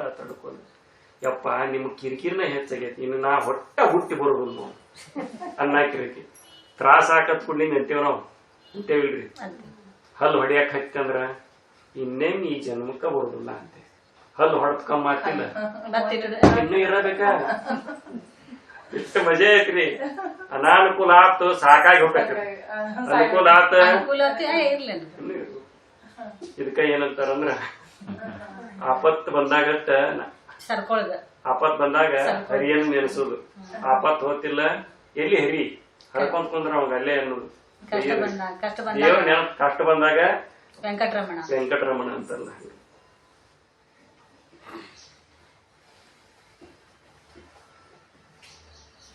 ನೋಡ್ರಿ, ಇದುವರೆಗೆ ಹುಟ್ಟಿದ್ದು ಸತ್ತದ್ದು ಸಾಕು, ನನಗೆ ಮುಂದಕ್ಕೆ ಹುಟ್ಟು ಸಾವುಗಳು ಬೇಡ ಎಂಬ ಮುಕ್ತಿ ಪಡೆಯುವ ಮುಮುಕ್ಷತ್ವದ ಭಾವನೆಯನ್ನು ಬೆಳೆಸಿಕೊ. ಆಗ ನೀನು ನಿತ್ಯಾನಿತ್ಯ ವಸ್ತು ವಿವೇಕ, ಯಹಮೂತ್ರ ಫಲಭೋಗ ವಿರಾಗ, ಶಮ ದಮಾದಿ ಷಟ್ ಸಂಪತ್ತಿ, ಮುಮುಕ್ಷತ್ವ ಎಂಬ ಸಾಧನ ಚತುಷ್ಟಯ ಎಂದು ಕರೆಯುವ 4 ಯೋಗ್ಯತೆಗಳನ್ನು ಅಳವಡಿಸಿಕೊಂಡವನಾಗುತ್ತಿ. ಆಗ ಪರಮಾರ್ಥ ತತ್ವವನ್ನು ಶ್ರವಣ ಮಾಡಲು ತಕ್ಕವನಾಗಿ ಉತ್ತಮ ಅಧಿಕಾರಿ ಎಂದೆನಿಸುತ್ತಿ. ಆಗಲೇ ನಿನ್ನನ್ನು ಮೋಕ್ಷ ಮಾರ್ಗದಲ್ಲಿ ನಡೆಸುವ ಸದ್ಗುರುವೊಬ್ಬನನ್ನು ನೀನು ಆಶ್ರಯಿಸು. ಅವನಿಗೆ ಶರಣಾಗತನಾಗು. ನೀನು ಮನಸ್ಸಿಗೆ ಹಚ್ಚಿಕೊಂಡು ಚಿಂತನೆ ಮಾಡಿದೆಯಲ್ಲ, ಆ ಪ್ರಶ್ನೆಗಳನ್ನೆಲ್ಲ ಅವನಲ್ಲಿ ಕೇಳು. ಅವನು ಹೇಳುವ ಉಪದೇಶಗಳಲ್ಲಿ ನಂಬಿಕೆಯಿಂದಿಡು. ಇಷ್ಟೋ ತನಕ ನೀನ್ ಈ ಪ್ರಶ್ನೆ ಹಾಕೊಂಡಿದ್ದೆಲ್ಲ, ಅವೆಲ್ಲ ಪ್ರಶ್ನೆಗಳನ್ನ ಏನ್ ಮಾಡ, ನೀನು ಗುರುಗಳಲ್ಲಿ ಕೇಳು. ಅವರೆಲ್ಲ ನಿನಗ ದಾರಿಯನ್ನ ತೋರಿಸ್ತಾರ. ಅವ್ರ ಉಪದೇಶದಂತೆ ನೀ ನಡಿ ಅಂತ ಹೇಳ್ತಾರೆ. ನಿನ್ನನ್ನು ನೀನು ಅರಿಯುವ ಪ್ರಯತ್ನ ಮಾಡದೆ, ಸದ್ಗುರು ಸೇವಾಸಕ್ತನಾಗದೆ, ಗರ್ವದಿಂದ ಬೀಗಿದರೆ ಫಲವಿಲ್ಲ. ಮತ್ತಿದನ್ನೆಲ್ಲ ತಿಳ್ಕೊಳ್ಳಾರ್ದ ನೀ ಹಿಂಗ ಜೀವನ ಕಳದೆ ಅಂತಂದ್ರ ನಿನ್ ಜನ್ಮ ಏನಕತಿ ಹಾಳಾಗಿ ಹೋಗ್ತದ. ಜಗತ್ತು ಪರಿವರ್ತನಾಶೀಲವಾದುದು. ಇಂದು ಶ್ರೀಮಂತನಾಗಿದ್ದವನು ನಾಳೆ ಬೀದಿ ಭಿಕಾರಿಯಾಗುತ್ತಾನೆ. ಇಂದು ಶ್ರೀಮಂತಿದ್ದವ ನಾಳೆ ಭಿಕ್ಷುಕನಾಗಬಹುದು. ನಾ ಹಿಂಗೋ ಶ್ರೀಮಂತನಾಗೇ ಇರ್ತೇನೆ, ಯಾವೊಂದೇನ ಅಂದ್ರೆ ಕೇಳೋದಿಲ್ಲ. ಅದು ಯಾವಾಗ ಏನಕತಿ ಬರುವುದಿಲ್ಲ. ನೋಡ್ರಿ, ಜಗತ್ತು ಪರಿವರ್ತನಾಶೀಲವಾದುದು. ಇಂದು ಶ್ರೀಮಂತನಾಗಿದ್ದವನು ನಾಳೆ ಬೀದಿ ಭಿಕಾರಿಯಾಗುತ್ತಾನೆ. ಇಂದು ನಿರೋಗಿಯಾಗಿದ್ದವನು ನಾಳೆ ರೋಗದ ಮುದ್ದಿಯಾಗುತ್ತಾನೆ. ಏನ್ರಿ ಕಲ್ಲು ಬಾಂಡಿದ್ದಂಗಿದ್ದವ ಏನ್ ಜಡ್ ಸೇರಿ ಹಿಂಗಾಗೇನ್ರಿ ಅಂತಿರ್ತಾನ. ನೋಡ್ತೇವಲ್ರಿ ಮರ ನಾವು. ಕಲ್ಲು ಬಾಂಡಿದ್ದಂಗಿರ್ತಾನ್ರಿ, ಕಲ್ಲು ತಿಂದು ಕರಗಿಸ್ಕೊಳಂಗಿರ್ತಾನ. ಆದ್ರ ಆಂಬಲಿ ಹೋಗೋದಿಲ್ಲ ಈಗ. ಯಾಕ? ಯಾವಾಗ ಏನಕತಿ ಹೇಳಕ ಬರುವುದಿಲ್ಲ. ನಾಳೆ ರೋಗದ ಮುದ್ದೆಯಾಗುತ್ತಾನೆ. ಇಂದು ಸುಖದ ಸುಪ್ಪತ್ತಿಗೆ ನಿದ್ದವನು ನಾಳೆ ಮುಳ್ಳಿನ ಹಾಸಿಗೆ ಮೇಲೆ ಹೊರಳಾಡುತ್ತಾನೆ. ಇಂದು ಯೌವನದ ಮದದಲ್ಲಿ ಮೆರೆದವನು ನಾಳೆ ಮುಪ್ಪಡರಿ ಸೊಪ್ಪಾಗುತ್ತಾನೆ. ಇಂದು ಅಧಿಕಾರದ ಮತ್ತಿನಲ್ಲಿ ತೇಲಾಡಿದವನು ನಾಳೆ ಅಸಹಾಯಕನಾಗಿ ಮೂಲೆ ಗುಂಪಾಗುತ್ತಾನೆ. ಯಾವಾಗ ಏನಕ್ಕನ ಹೇಳಕ್ ಬರುವುದಿಲ್ಲ. ಮನುಷ್ಯನು ಸುಖಭೋಗಗಳನ್ನು ಅನುಭವಿಸುವಾಗಲೂ ಯಾವಾಗ ಯಾವ ರೋಗ ಅಂಟಿಕೊಳ್ಳುತ್ತದೆಯೋ ಎಂದು ಭಯಪಡುತ್ತಾನೆ. ಚಲೋ ಇದ್ದಾಗರೆ ಏನು ಸಮಾಧಾನ ಐತಿ ಅಂತೀರಿ ನೀವು. ಅವಾಗ ಒಂದ್ ಚಿಂತಿ ಜಡ್ಡು ಬಂತು ಅಂದ್ರ ನನಗ ಹಿಂಗ ಚಲೋ ಇರ್ತೇನೆ ಇಲ್ಲ, ಚಲೋ ಇರುಟಿಗೆ ಏನಾರಿ ಆತಂದ್ರ ಅದೊಂದ್ ಚಿಂತ್ರಿ. ಹೌದಿಲ್ರಿ ಅಮ್ಮ? ಬಂಗಾರ ತಂದಿರ್ತೀನಿ 10 ತೊಲಿ ಯಾವ್ರಿ ನೆಗಿಕೊಂಡು ಹೋದ್ನಂದ್ರ ತೊಳದೊಂದ್ ಚಿಂತಿ, ಕಾಯಿ ಚಿಂತಿ, ಎತ್ತಿಕೊಂಡು ಹೋದ್ರಂತಿ ಲಾಭ ಹೋಗ್ಕೊಂಡ ಬಿಡ್ತೇನೆ. ತೀರ ದುಃಖ.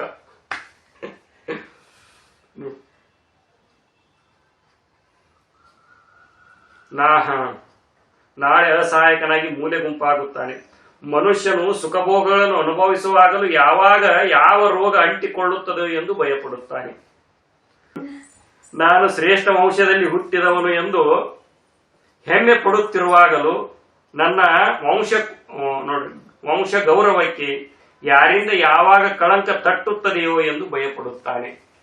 ಈ ಶರೀರಕ್ಕೆ ಈ ವಂಶ ನಮ್ದು ಶ್ರೇಷ್ಠ ವಂಶ ಐತಿ, ಇದನ್ನ ಯಾರೇ ಬಂದು ಕಳಂಕ ತಟ್ಟಿಸಿದ್ರಂದ್ರೆ ಹೆಂಗ? ನಮ್ಮ ವಂಶ ನಿರ್ವಂಶ ಆತಂದ್ರೆ ಹೆಂಗ? ಒಂದಿಷ್ಟು ಮಂದಿಗೆ ಅದೊಂದು ದೊಡ್ಡ ಚಿಂತೆ. ನಮ್ಮ ಮನಿತಾನ ಹಿಂಗ ಇರ್ಬೇಕು, ಹಿಂಗ ಬೆಳಿತೈತಿ, ಅದ್ರ ಪ್ರಾರಬ್ಧ ಇದ್ರ ಬೆಳಿತೈತಿ, ಇರ್ಲಿಲ್ಲ ಅಂದ್ರ ಅದಕ್ಕ ಸರ್ಪ ಭೂಷಣ ಶಿವ ಹೇಳ್ತಾರ, ಎಣ್ಣೆ ಇರುವ ತನಕ ದೀವಿಗೆ ಉರುವೋಳ್ ಪೂರ್ವ ಪುಣ್ಯವಿರುವ ಪರ್ಯಂತರ ಸಿರಿ ಇರುತ್ತದೆ. ಎಣ್ಣೆ ತೀರಿದ ಮರುಗಳಿಗೆ ದೀಪವು ತಣ್ಣಗಾಗುವ ತೆರೆದ ಪುಣ್ಯ ತೀರಿದ ಮರುಗಳಿಗೆ ನಿನ್ನ ಸಿರಿಯು ಹಾರಿ ಹೋಗುವುದು. ಸತಿಯ ಸತಿ ಸುತ ಹಿತರು ನಿಜವೆಂದು ನೆರೆ ನಂಬಿ ಬರಿದೆ ಮೋಹಿಸುತ್ತಿರುತ್ತ ಎಲೆ ಮಂದ ಮನುಜ. ಸಾಯಂಕಾಲದೊಳು ಅಖಿಳ ಪಕ್ಷಿಗಳು ಒಂದು ಕಡೆ ಕೂಡಿ ಕುಂದಿರ್ತಾವ ಗಿಡದೊಳಗೆ, ಬೆಳಕಾತಂದ್ರ ಅಗಲಿ ಹೋಗ್ಬಿಡ್ತಾವ. ಹಂಗ ಸತಿ ಸುತ ಸಂಬಂಧಿಕರು ಕಾಲ ಬಂದ ನಿಮಿಷಕ್ಕೆ ಹೇಳದ ಇದುವರು. ಇವ್ರು ನೀನ್ ಎಸ್ಕೊಂಡು ಕುಂದ್ರಕ್ ಹೋಗ್ಬಿಡ. ಅಜ್ಜಾರ್ ಎಲ್ಲಿದಾರ್ರಿ ಗೊತ್ತದಾರ? ಅವ್ರು ಎಲ್ಲಿ ಅವ್ರು ಮುಗೀತು, ಅವ್ರದ್ ಮತ್ ಸಂಬಂಧ ಬೇರೆಗಳ ಅವ್ರಿ, ಅವ್ರದ್ದು ನಿಮ್ ಜೋಡಿ ಅವ್ರ ಸಂಬಂಧ ಮುಗೀತು. ಅವ್ರಿಗೆ ಏನೂ ಆಗಿರುದಿಲ್ಲ, ಅವ್ರು ಅಚ್ಚುತ್ತದಾರ, ಶರೀರ ಹೋಗಿರ್ತತಿ, ನಿಮ್ದು ಶರೀರ ಹೋಗತಿ, ನೀವೆಲ್ಲಿ ಹೋಗುದಿಲ್ಲ, ಇಲ್ಲೇ ಇರ್ತೀವಿ. ನಮ್ ಮತ್ತ ಹಂಗ ಇರ್ತೇವೆ ನಾವು, ಯಾವಾಗ್ಲೂ ಇರೋವ್ರ ನಾವು. ನಾನು ಹುಟ್ಟುವವನು ಅಲ್ಲ, ನಾನು ಸಾಯುವವನು ಅಲ್ಲ. ನನಗ್ ಕುಲಾನರಿ ಎಲ್ಲಿ ಐತ್ರಿ? ನನ್ನ ವಂಶ ಅಂತ ಎಲ್ಲಿದ್ ನಿನ್ನ ವಂಶ? ನಿನ್ನ ವಂಶ ನಿರ್ವಂಶ ಆಗಿ ಹೋದ್ರು ನಿನಗೇನೂ ಆಗುದಿಲ್ಲ, ನಿನ್ ಶರೀರ ಹೆಣ ಆಗಿ ಹೋದ್ರು ನಿನಗೇನೂ ಆಗುದಿಲ್ಲ. ನಾ ಹುಟ್ಟುವವನಲ್ಲ, ನಾ ಸಾಯವಲ್ಲ ಅಂತ ತಿಳ್ಕೊಯಪ್ಪ. ನೀ ಸಾಯಿ ಮುಂದೆ ನಗುತ್ತಿರ್ತಿ. ಕೃಷ್ಣ ಭಗವದ್ಗೀತೆ ಒಳಗೆ ಹೇಳ್ತಾರ, ನಯನಂ ಚಿಂದಂತಿ ಶಸ್ತ್ರಾಣಿ ನದತಿ ಪಾವಕಃ. ಖಡ್ಗವು ನಿನ್ನನ್ನು ಕತ್ತರಿಸಲಾರದು, ಬೆಂಕಿಯು ಸುಡಲಾರದು, ನೀರು ತೋಯಿಸಲಾರದು, ಬಿಸಿಲು ಒಣಗಿಸಲಾರದು, ಗಾಳಿಯು ಹಾರಿಸಲಾರದು. ನಿನಗೇನೂ ಆಗುದಿಲ್ಲ. ನೀ ಹಿಂದೂ ಇದ್ದಿ, ಈಗೂ ಅದಿ, ಮುಂದೂ ಇರ್ತಿ, ಕಾಯಂ ಇರಾವ್ನಿ, ಇಲ್ಲಿ ಇರಾಕ ಅದೀನಿ. ನೀ ಯಾಕೆ ಚಿಂತೆ ಮಾಡ್ತಿ? ಹೋಗು ಶರೀರ ಹೋಗತಿ, ಬರು ಶರೀರ ಬರ್ತತಿ. ಅದನ್ನ ನೋಡ್ಕೋತ ನೀನ್ ಏನದಿ? ಸಾಕ್ಷಿ ನದಿ. ನೋಡ್ರಿ ಮೈಯಾಗ ಹೆಂಗ್ ರೋಮಾಂಚನ ಆಕತಿ. ಹಿಂಗ ವಿಚಾರ ಮಾಡಿದ್ರ ನಮಗ್ ದುಃಖ ಅಂತಕ್ಕಂಥದ್ದನ್ನ ಇಷ್ಟು ಕೇಳಿರ ಇಷ್ಟ ಆರಾಮ ಐತಿ ಅವ್ರನಾರ, ಇದ್ರಾಗ ಉಳಿದ್ರ ಹಂಗ ಜ್ಞಾನ ಕೇಳಿದ್ರೆ ಇಷ್ಟ ಐತಿ. ನಾ ಅಚ್ಚುತ್ತದೀನಿ, ನಾ ಯಾವಾಗ್ಲೂ ಇರ್ತಕ್ಕಂಥವನ್ನ ಕೇಳಿದ್ರೆ ಇಷ್ಟ ಆನಂದ ಐತಿ. ಇನ್ನು ದುಃಖ ಅಂತಕ್ಕಂಥದ್ದನ್ನ ಇಲ್ಲ ಅಂತ, ದುಃಖನೇ ಬರುದಿಲ್ಲ. ಯಾವಾಗ್ಲೂ ಆರಾಮ, ಸಾಯ್ತೇನಂದ್ರು ಆರಾಮ, ಇರ್ತೇನಂದ್ರು ಆರಾಮ, ಎಲ್ಲಾ ಗುಡಿಸಿ ಗುಂಡಾಂತರ ಆದ್ರೂ ಆರಾಮ, ಹಳ್ಳಿ ಬಂದ್ರು ಆರಾಮ. ಬಂದದ್ ಬರ್ಲಿ, ಹೋದದ್ ಹೋಲಿ, ಹರಿದದ್ ಹಾಳ, ನಿಂತದ್ ತೀರ್ಥ ಅಂದ್ರ ನಮಗೇನೈತಿ? ಆರಾಮನ ಐತಿ. ನೋಡ್ರಿ, ಇಷ್ಟು ಭಾವ ಮಾಡ್ರಿ ಎಷ್ಟು ನಮ್ಗೆ ಆರಾಮ. ಕೇಳೇ ಇಷ್ಟ ಅನುಭವ ಕೇಳಿದ್ದನೆ ಇಷ್ಟ ಮನೆ.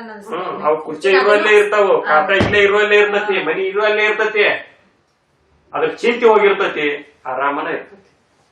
ಅವನೇನ್ ಬಿಟ್ಟು ಎಲ್ಲಾರ ಅಡವಿಗೆ ಹೋಗ್ಬೇಕಾಗಿಲ್ಲ, ಇಲ್ಲೇ ಇರ್ಲಿ ಅಲ್ಲ. ನಿದ್ದೆಗೆ ಹೆಂಗಿದ್ವಿ ಒಟ್ರು ರಾತ್ರಿ? ಕುಲ್ಕರ್ ಸಿಸ್ಟರ್ ಮನೆ ನಾವ್ ಎಲ್ಲಿದೇವ ಅಂತ ಗೊತ್ತಿಲ್ಲ, ನಾವು ಎಲ್ಲಿ ಮಕ್ಕೊಂತೀವೋ ಏನೋ ಗೊತ್ತಿಲ್ಲ, ಎದ್ದಿ ನಾವ್ ಇಲ್ಲೇ ನಿದ್ದೆ ಆಗ್ರಿ. ಎಲ್ಲಿದ್ರಿ ಏನು? ಅಲ್ಲಿ ಏನಾಗಿದ್ವಿ? ಕೇವಲ ಆನಂದಮಯ ಸ್ವರೂಪರಾಗಿದ್ವಿ. ಇದನ್ನ ವಿಚಾರ ಮಾಡ್ರಿ. ನೋಡಿ, ನನ್ನ ವಂಶ ಗೌರವಕ್ಕೆ ಯಾರಿಂದ ಯಾವಾಗ ಕಳಂಕ ತಟ್ಟುತ್ತದೋ ಎಂದು ಭಯಪಡುತ್ತಾನೆ. ಹೇರಳವಾದ ಸಂಪತ್ತು ತುಂಬಿ ತುಳುಕುವಾಗಲು ಯಾರು ಯಾವಾಗ ಇದನ್ನೆಲ್ಲ ಅಪಹರಿಸುತ್ತಾರೋ ಎಂದು ಭಯಪಡುತ್ತಾನೆ. ಇದು ಕಟ್ಟಿಗೆದೈತಿ ಕಾಟ ಚಲೋರಿ ಅಮ್ಮಾರ. ಇದನ್ನ ಬಂಗಾರದ್ದು ಮಾಡಿಸಿ ಮಕ್ಕೊಂದ್ರ ಚಿಂತೆ ಹತ್ತತಿ. ಯಾರೇ ಹೊತ್ತುಕೊಂಡು ಹೋದ್ರಂದ್ರೆ ಹಂಗ ಈ ಗಾಡಿಯಾಗ ಬಂಗಾರ ಹಾಕೊಂಡು ಹತ್ತಿರ್ತಾರಲ್ಲ, ಅವ್ರಿಗೆ ಚಿಂತೆ ಏನಿರ್ತದ್ರಿ?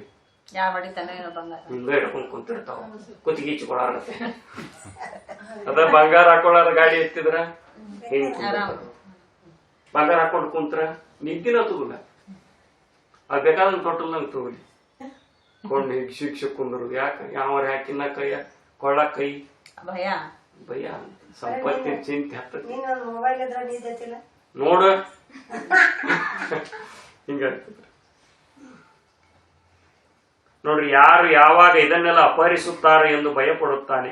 ನಾನು ಅಭಿಮಾನಿ, ಯಾರಿಗೂ ತಲೆಬಾಗುವವನಲ್ಲ ಎಂದು ದುರಭಿಮಾನದಲ್ಲಿರುವಾಗಲೂ ಯಾರಿಗೆ ಯಾವಾಗ ನಾನು ತಲೆಬಾಗಬೇಕಾಗುತ್ತದೆಯೋ ಎಂದು ಭಯಪಡುತ್ತಾನೆ. ಇದಿರ್ತಾನ ಸ್ವಾವಲಂಬಿ, ನಾ ಯಾವಾಗೂ ಬಗ್ಗುದಿಲ್ಲ, ಬಗ್ಗಬೇಕಾಕತಿ. ಒಮ್ಮೊಮ್ಮೆ ಏನಾಗಬೇಕತಿ, ಯಾರ್ದಾರ ಕಾಲ ಹಿಡಿಯಬೇಕಾಗ್ತತಿ. ಅದಕ್ಕೆ ಅಭಿಮಾನ ತಾಳಕ್ ಹೋಗ್ಬಿಡ ಅಂತ ನೋಡಿ. ತನ್ನ ಶಕ್ತಿ ಸಾಮರ್ಥ್ಯಗಳಿಗೆ ಮೇರಿಯೇ ಇಲ್ಲ ಎಂದು ಗರ್ವ ಪಡುತ್ತಿರುವಾಗಲೂ ನನಗಿಂತ ಶಕ್ತಿಶಾಲಿಯಾದ ಶತ್ರು ಒಬ್ಬನು ಹುಟ್ಟಿದರೆ ಏನು ಗತಿ ಎಂದು ಭಯಪಡುತ್ತಾನೆ. ನಾನೇ ನವಮನ್ಮತ, ನಾನೇ ರತಿದೇವಿ ಎಂದು ಬಿಂಕ ತೋರುತ್ತಿರುವಾಗಲೂ ವೃದ್ಧಾಪ್ಯದಲ್ಲಿ ಹಲ್ಲು ಹೋಗಿ ಬೆನ್ನು ಬಾಗಿ ಇದೆಲ್ಲ ಹಾಳಾಗಿ ಬಿಡುತ್ತದೆ ಎಂದು ಪಡುತ್ತಾಳೆ. ನಾವು ಎಷ್ಟು ಚಂದದೇ ನಿಂತಿರ್ತೇವೆ, ಮುಪ್ಪಾವಸ್ಥೆಗೆ ಹೋದ್ವಿ ಅಂತಂತಂದ್ರೆ ಚರ್ಮ ಸುಕ್ಕ ಗಡ್ತದ, ಹಲ್ಲು ಉದುರ್ತಾವ, ಎಲ್ಲಾ ಬದ್ಲಿ ಆಗ್ತತಿಲ್ರಿ. ಹಂಗ ಉಳಿತೇವದ. ಬಿಸಿಲು ಇದ್ದಂಗ್ರಿ, ಮದ್ದಿಂದ ಬಿಸಿಲು ಹೆಂಗ್ ರಣ ರಣ ಅಂತಿರ್ತತಿ, ಹರೆ ಅಂದ್ರೆ ಬಿಸಿಲು ಇದ್ದಂಗ. ಮುಪ್ಪಾವಸ್ಥೆ ಒಳಗೆ ಡಿಮ್ ಆಗಿಬಿಡ್ತಾನೆ ಚಂದಪ್ಪ ಸೂರ್ಯ. ಹಂಗ ನಮ್ದು ಡಿಮ್ ಹಾಕೋತ್ ಬಂದು ಒಂದಿನ ಮಣ್ಣ ಆಗಿಬಿಡುತ್ತವ ನೋಡ್ರಿ. ಬೆನ್ನು ಬಾಗಿ ಇದೆಲ್ಲ ಹಾಳಾಗಿ ಬಿಡುತ್ತದೆ ಎಲ್ಲ ಭಯಪಡುತ್ತಾನೆ. ನಾನು ಸಕಲ ಶಾಸ್ತ್ರ ಪಂಡಿತನೆಂದು ಟೈಂಕಾರದಲ್ಲಿ ಇರುವಾಗಲೇ ಯಾವ ತರ್ಕ ಪಂಡಿತನು ಬಂದು ವಾದಗಳಲ್ಲಿ ಸೋಲಿಸ್ತಾನೋ ಎಂಬ ಭಯಪಡುತ್ತಾನೆ. ಯಾರಿಗೆ ಬಂದು ಸೋಲಿಸಿದ್ರಂದ್ರೆ ಅಂತ ಭಯಪಡುತ್ತಾನೆ. ನಾನೇ ಗುಣವಂತನೆಂಬ ಗಮ್ಮಿರುವಾಗಲೂ ಯಾವಾಗ ಯಾವ ದುಷ್ಟನು ತನ್ನ ಕೀರ್ತಿಗೆ ಮಸಿ ಬಳಿಯುತ್ತಾನೋ ಎಂದು ಭಯಪಡುತ್ತಾನೆ. ಕೊನೆಗೆ ಯಾವ ಭಯವೂ ನನಗಿಲ್ಲ ಎಂದುಕೊಂಡಿರುವಾಗಲೂ ಯಾವಾಗ ನಾನು ಸತ್ತು ಹೋಗುತ್ತೇನೆಯೋ ಎಂದು ಭಯಪಡುತ್ತಾನೆ. ಅಪ್ಪ ಎಲ್ಲ ಚಲೋ ಐತಿ, ಸ್ವಚ್ಛನೆ ಅಂದ್ರೆ ಹಂಗ ಅಂತ ಚಿಂತೆ. ಹೀಗೆ ಜಗತ್ತಿನ ಎಲ್ಲ ವಸ್ತುಗಳು, ಎಲ್ಲ ವಿಷಯಗಳು ನಮ್ಮಲ್ಲಿ ಭಯವನ್ನು ಹುದುಗಿಸಿಟ್ಟುಕೊಂಡು ನಮ್ಮಲ್ಲಿ ಭಯವನ್ನೇ ಬಿತ್ತುತ್ತವೆ. ಇವೆಲ್ಲವುಗಳ ನಡುವೆ ವೈರಾಗ್ಯವೆಂಬುದೊಂದೇ ನಮ್ಮನ್ನು ನಿರ್ಭಯತೆಯಲ್ಲಿ ನೆಲೆಗೊಳಿಸುವ ತತ್ವವಾಗಿದೆ. ಅದಕ್ಕೆ ವಿರತಿ ಇಂದಿತರ ಸಂಪದ ಸುಖ. ವೈರಾಗ್ಯ ಸಂಪಾದನೆ ಮಾಡಿಬಿಟ್ರೆ ಯಾ ಚಿಂತೆನೂ ಯಾವ ಭಯನೂ ಇಲ್ಲ. ನೋಡ್ರಿ, ಭೋಗಕ್ಕೆ ರೋಗ ಭಯ. ಏನ್ರಿ ಸಿಹಿ ತಿನ್ಬೇಕು ಅಂತೀನಿ, ಶುಗರ್ ಆಗೈತೆ ಅಂತ ಹೇಳ್ತಾರೆ. ಇವ್ರಿಗೆ ಉಂಡಿ ತಂದಿಟ್ಟಾರ, ನಮಗರೆ ಶುಗರ್ ಐತಿ ತಿನ್ಬೇಕು ಬೇಡ. ನಿಮಗೊಂದು ಉದಾಹರಣೆ ಹೇಳ್ತೇನ್ರಿ. ನಾವೊಬ್ರು ಮನೆಗೆ ಹೋಗಿದ್ದೇನ್ರಿ, ನಮ್ಮ ಸಂಬಂಧಿಕರ ಮನೆಗೆ. ಅವ್ರ ಮನೆಗೆ ಹೋಗೇನ್ರಿ. ಹೆಣ್ಣು ಮಗಳ್ರಿ ಮನೆಗೆ ಬಂದಾಳ. ಬಂದು ಅಂತಾಳ ಅವ್ರ ಮನೆಗೆ ನಾವು ಹೋಗೇನಿ. ಗುರಾಣ ಕುಂದರು ಶೀಕರಣಿ ಮಾಡೇವಿ. ಮಾಯಿನ ಹಣ್ಣಿನ ಸುಗ್ಗಿರಿ, ಮಾಯಿನ ಹಣ್ಣು ಶೀಕರಣಿ ಮಾಡೇವಿ. ಉಂಡ ಸಾಂಡಿಗೆ ಗಿಂಡಿಗೆ ಎಲ್ಲ ಹಾಕಿಟ್ರಿ. ನಾನು ಮತ್ತು ಹೊಟ್ಟೆ ಹಸ್ತಿತ್ತು, ಸ್ನಾನ ಆಗಿತ್ತ, ಹಚ್ಚರಿ ಹಣ್ಣೆ ಕುಂತ್ನಿ. ಆಕೆ ನನ್ನ ಮಗಳು, ಆಕೆ ಅವ್ರು ನಮ್ಮ ಸಂಬಂಧಿಕರು. ಅಂದ್ರ ಒಂದ್ ಸಂಬಂಧ ನಾನು ತಿಳ್ಕೊರಿ. ಅವ್ರಿಗೆ ಕುಂತಿದ್ರು. ಅವ್ರು ಕುಂತ ಕೂಡ ಶುಗರು BP ಹೈ ರೀ. ಆಕೆ ಅಂದು, ಗುರು ನಿಂದ ಎಂತ ಭಾಗ್ಯ ಅಂದಕಿ. ಮಕ್ಳು ಇಂಜಿನಿಯರ್ ಅದಾರಿ ಇಬ್ರು. ಆಕೆಗೆ ರಗಡ ಸಂಪತ್ತು ಐತಿ. ಗಂಡ ಮನ್ಯಾಗನು ಚಲೋ ಐತಿ, ತವ್ರ ಮನ್ಯಾಗನು ಚಲೋ ಐತಿ. ತವ್ರ ಮನೆಗ್ ಬಂದ ಶೀಕರ್ಣಿ ಹಾಕಿ ಕೊಟ್ರ ಆಕೆಗೆ ಶೀಕರ್ಣಿ ತಿನ್ನಂಗಿಲ್ಲ, ಸಿಹಿ ಮುಟ್ಟಂಗಿಲ್ಲ. Sugar BP high. ಏನ್ ಅನ್ಬೇಕಿ ನನಗ? ನಿನ್ ಭಾಗ್ಯನ ಭಾಗ್ಯ ನೋಡಿ ಗುರುವ ಅಂಟ್ರು. ಯಾಕ್ರಿ ಅನ್ಯ ನೋಡು, ನಮ್ಮ ಮನ್ಯಾಗ ಬಂದಿ, ನಿನಗ್ ತಾಟುಪ ಶೀಕರ್ಣಿ ಎಲ್ಲ, ನನಗೆ ಏನು ತಿನ್ನಾಕಿಲ್ಲ. ಕತ್ಲಕ್ಕಿಗೆ ಚಿಂತೆ ಹೆಚ್ಚಿರಿ ಅಂದ್ಬಿಡಿ. ಮತ್ ಪಠ್ಯ ಮಾಡ್ಲಿಲ್ಲ, ತ್ರಾಸ ಆಕತ್ರಿ ಆತ. ಉಣ್ಣಪ್ಪ ಉಣ್ಣಂದ್ರು ಸಮಾಧಾನ ಇಲ್ಲಕ್ಕಿಗೆ.